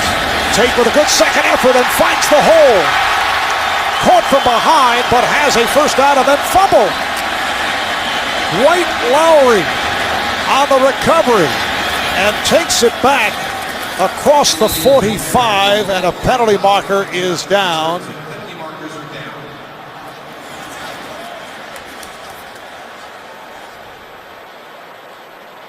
So a nice run by Tate, and then he lost the ball.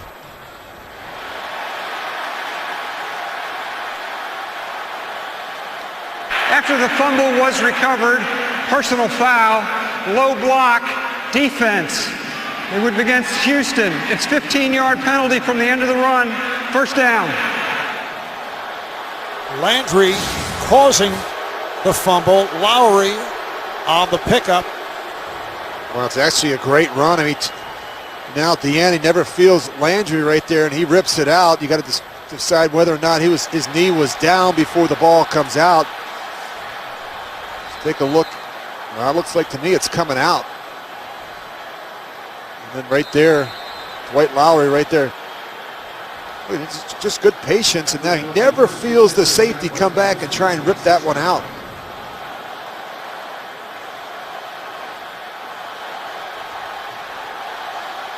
Looks like that ball's already starting to come out, though. So Gary Kubiak is probably going to challenge that one. Absolutely.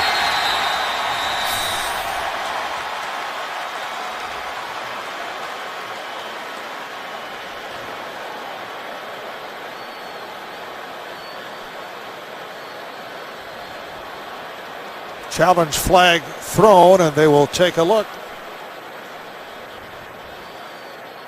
Kirsten is challenging the ruling on the field.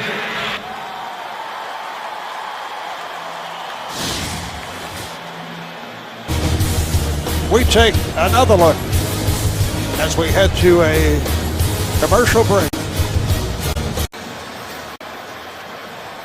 Well, they're checking out the replay. A challenge flag thrown again by Gary Kubiak. After reviewing the play, the ruling on the field stands. And Rich, this also means that the Texans Kirsten is charged with a timeout. Are out of challenges. They lost one back in the first half, and as you heard, they're charged with a timeout. Yeah, and it was so hard. We went back and looked at it a number of different times, and it's so hard to tell when he begins to lose control of the ball. And, you know, you're trying to protect a 14-point lead, and now all of a sudden you give a team like Jacksonville another opportunity. Well, let's see if the Jaguars can take advantage. They're down 21-7. First and 10 at the Houston 26-yard line. Jones-Drew finding a hole. Goes for 5. J.J. Watt makes the stop. Well, their only other score of the day, Marv, came off of some good fortune from a turnover by their defense. Another turnover here. The good offenses can take advantage of these opportunities and score on these short fields. Let's score. 5-yard touchdown pass. Gabbert to Hill. Here's Jones-Drew battling his way. You mentioned the work of the defense. That was a razzle-dazzle play off the forced fumble. Clint Session was able to bat it free and then ended up at the other end of the play. You talk about a low center of gravity with the back like Maurice Jones-Drew, and he always seems to be pumping those legs and falling forward at the end of runs. Tough guy to bring down on the open field because he's so strong. Picked up the first down, the ball at the Houston 13. Once again, it's Jones-Drew trying to get to the outside, but he slipped. No gain on the play. Antonio Smith, the right side defensive end, on the cover-up. You keep giving him carries. You see Ernest Biner there, his running back coach, a guy that I played with in Washington, a very good one.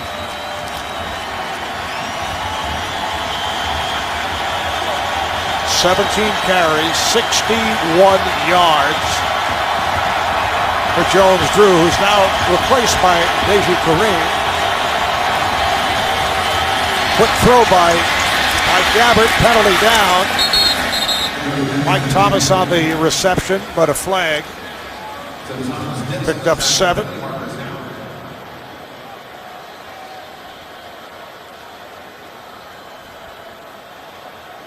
Offside, defense number 94 in the neutral zone at the snap, 5-yard penalty, second down.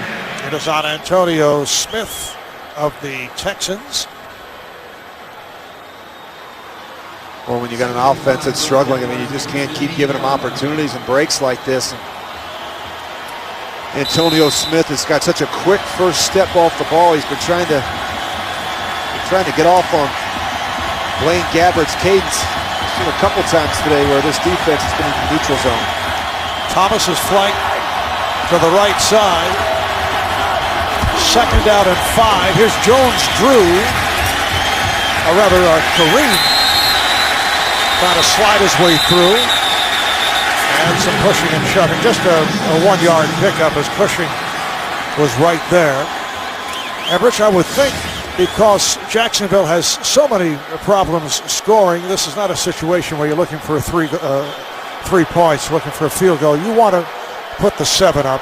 Absolutely, in this situation. And Wouldn't be surprised with the way they're struggling to see them be in 4-down territory and go for it on 4th down. 3rd down and 4. Now Jones-Drew has returned. Gabbert taking a timeout. The snap comes flying, but time was called before.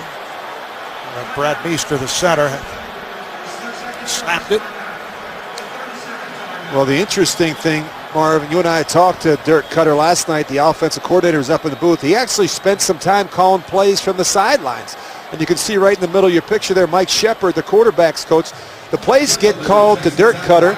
Then they come down to this gentleman right here behind us, Mike Shepard, and he's the quarterback coach. So that takes a few extra seconds, and then you've got to call it into the quarterback. And as a quarterback, I preferred to have the play caller on the sidelines. Now, Dirk Cutter, he prefers to be up in the booth where he feels like he can see more of the game and more of the field.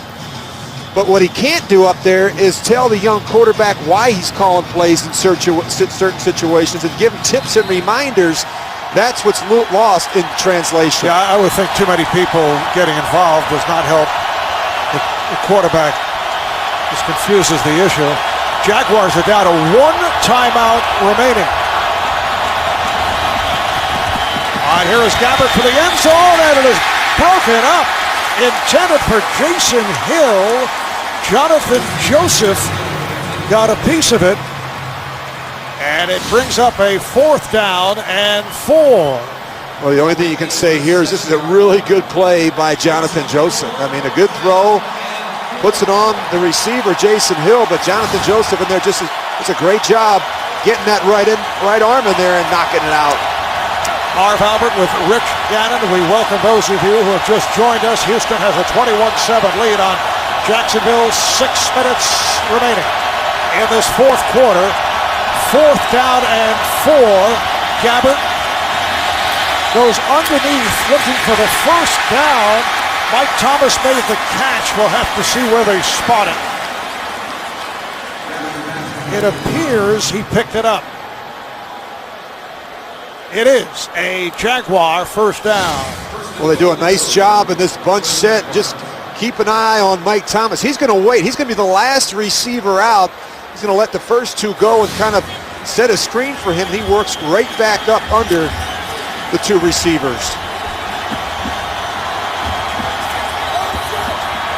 1st and goal for the Jaguars. Maurice Jones-Drew in the backfield. Cuts to his left, and he scores. For Jones-Drew, his first running touchdown on the road since back in November of 2009. And the Jaguars, who come off that stunning win Monday night against the Ravens, right back in it against a Texan team that is 4-3 and trying to hold on to the lead in the AFC South. Well, they break contain. You can see Jonathan Joseph. He gets sucked up inside. Same with Barwin. Someone's got to be on the edge and force Maurice Jones-Drew back up inside. Josh Scobie for the extra point. 7 plays, 26 yards in just under 4 minutes. See the time remaining. It is now Houston 21 and Jacksonville 14. Maurice Jones-Drew not having the kind of night he had on Monday against Baltimore, but he's picked it up in the second half with 18 carries overall, 63 yards. Well, somebody's got to come outside and contain. You've got a linebacker and a safety. And what happens is everyone's back up inside. Barwin gets sucked back under, Jonathan Joseph, and you can't do this. This is too good of a player like that, Maurice Jones-Drew. Somebody's got to be on the edge to contain and force him back where you have help inside.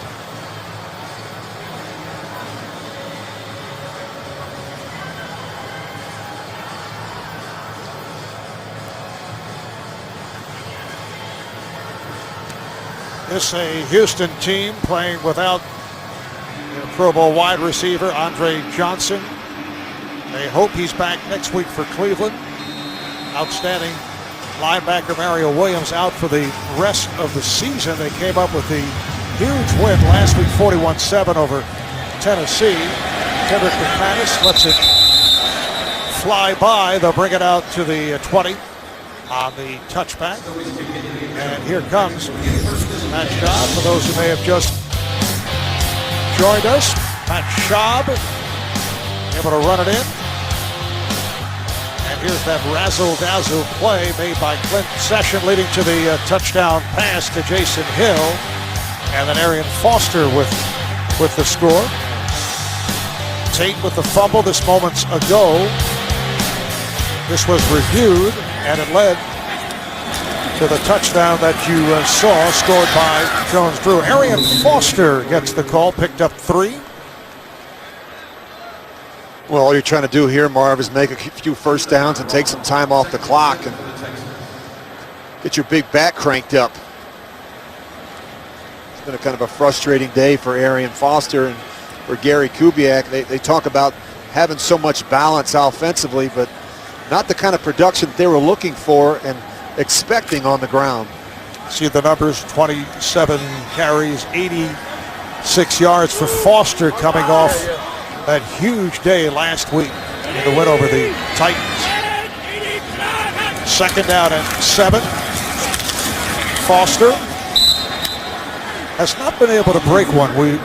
We saw a different Arian Foster a week ago. Picked up just 2 on that play. Coming up, time permitting, after the game, the NFL Today update presented by Verizon. Join JB, Dan, Shannon, Boomer, and Coach Bill Cowher for all the latest NFL scores and highlights. Well, it's not just been on the ground for Arian Foster. Think about how lethal he was last week in the passing game. And they've not been able to get him the ball on the perimeter or in the screen game where he can be such a big weapon for this Houston offense. 3rd down and 5 for the Texans. Only 1 catch to this point by Foster. Wide open, Owen Daniels. Owen Daniels caught from behind at the Jacksonville 45 by Chris Brzezinski, the backup safety. And that's a 30-yard pass play and a big one with 3.5 to play. Well, somebody blows an assignment. They wind up bringing the linebacker and the safety. When he short motions across the formation, I think there's a communication issue there. No one covers Owen Daniels. A nice job making that catch in front of the umpire. 4th reception of the day for the tight end Owen Daniels. Foster the lone setback. 1st down for Houston. Foster with a dive play inside the 45, picked up 2. Houston Texans at 4-3.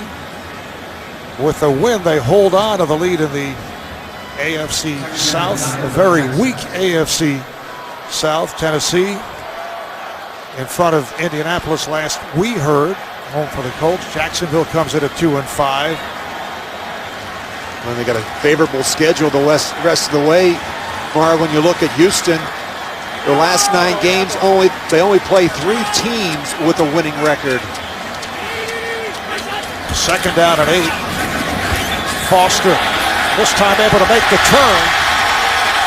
Has a 1st down across the 30. One of the better runs of the day for Arian Foster as he got to the edge, made the cut. Dwight Lowry with the tackle. It's a 14-yard advance.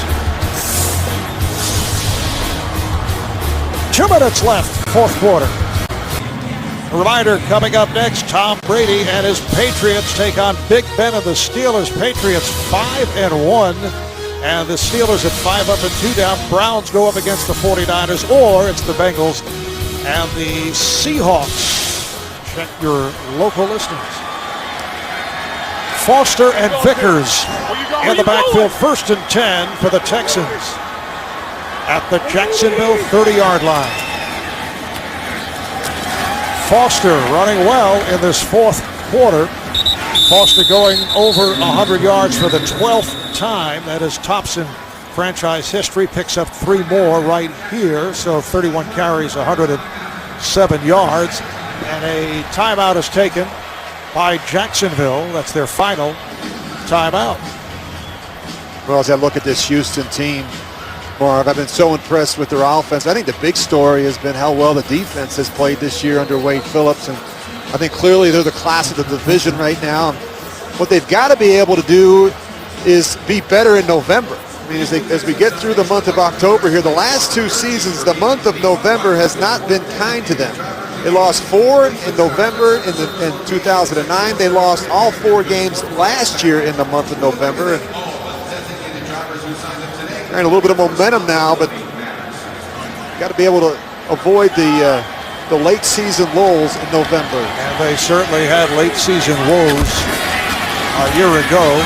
Play action, and Foster gets to the 25 in an advance of 3. Well, next week, Texans home for the Cleveland Browns, then at Tampa Bay, followed by the bye week, and they resume at Jacksonville on the 27th of November. You look at Gary Kubiak, the head coach of the Houston Texans in his 6th season, long-time backup to John Elway in Denver. Well, he's done a really nice job with this organization, addressing the offensive line, getting that straightened out, bringing in Matt Schaub and developing him into a Pro Bowl player, and then I think finally addressing the defense this year with Wade Phillips. Arian Foster with a 3-yard advance, stopped by Matt Roth. On the other side, you have Jack Del Rio, head coach of the Jaguars. Teammate of yours when you were with the Minnesota Vikings a couple of years. He was a very good player, very smart player, hardworking guy. And Houston just run the clock down here and take a timeout. We'll talk about the decision whether they kick the field goal here. I think that's what you do. You put your kicker on there and let him kick it.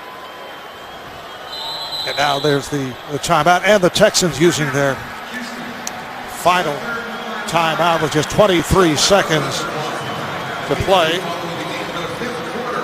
So Neil Rackers will attempt from 40 yards out. Earlier missed from 46 on the season. He is 14 of 16. Houston holds on for this win, and it would take a dramatic turn of events if they are to be beaten here. They'd go to 5-3. They've won their last 2 after losing 2 in a row, and Texans would remain a half game in front of Tennessee. This a 39-yard attempt officially.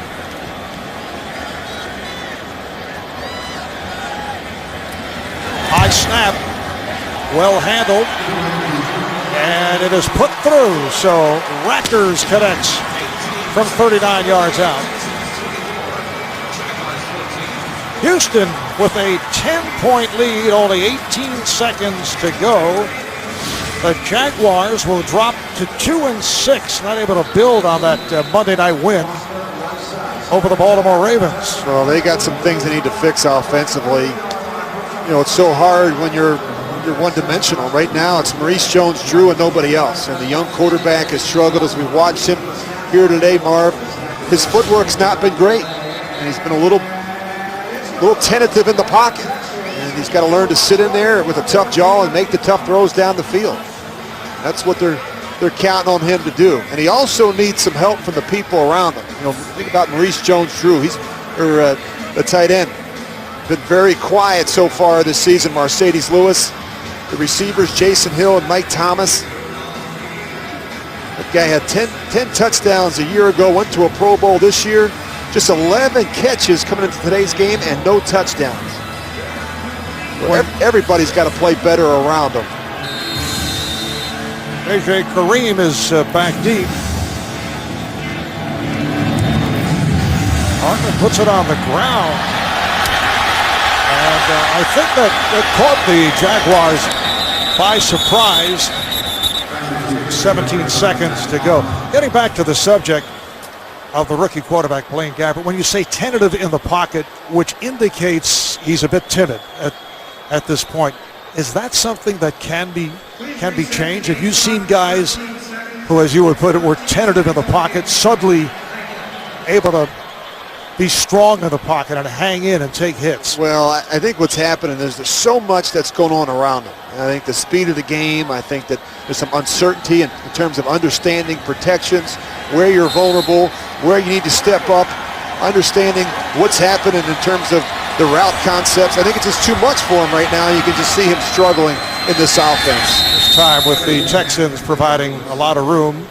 Pass completed to the tight end, Mercedes Lewis. Stopped by Marvin Quinn. The challenge, Marv, anytime you're dealing with a rookie quarterback, is just trying to find concepts that he's got a history with. What he did at Missouri. We saw some empty no-back stuff, in the game where, that's what he did a lot of in college. You've seen a lot of shotgun, 3 and 4 wide receiver sets. But then you get away from what you do best, and that's hand the ball to Maurice Jones-Drew. Whoa, that was nearly picked off as Blaine Gabbert overthrew, and Jonathan Joseph had a chance at an interception. It was intended for Jason Hill, and just 3 seconds remaining in the game. Yeah, that could have been a house call. And you've seen a couple times today where there's been some confusion between the receivers in the back. The other thing is the accuracy that kind of concerns you a little bit. I think some of it can be traced to footwork and timing and those things, but boy, he's got to get better in terms of his accuracy and his location on throws. And Gabbert looking to fire one down, and that'll do it. He ends up 10 of 30, just 97 yards. So Houston over Jacksonville 24-14. They go to 5-3. They remain on top of the AFC South. Coming up next, game 2 of the NFL on CBS doubleheader. For Rich Gannon, I'm Marv Albert saying so long from Houston. You've been watching the NFL on CBS.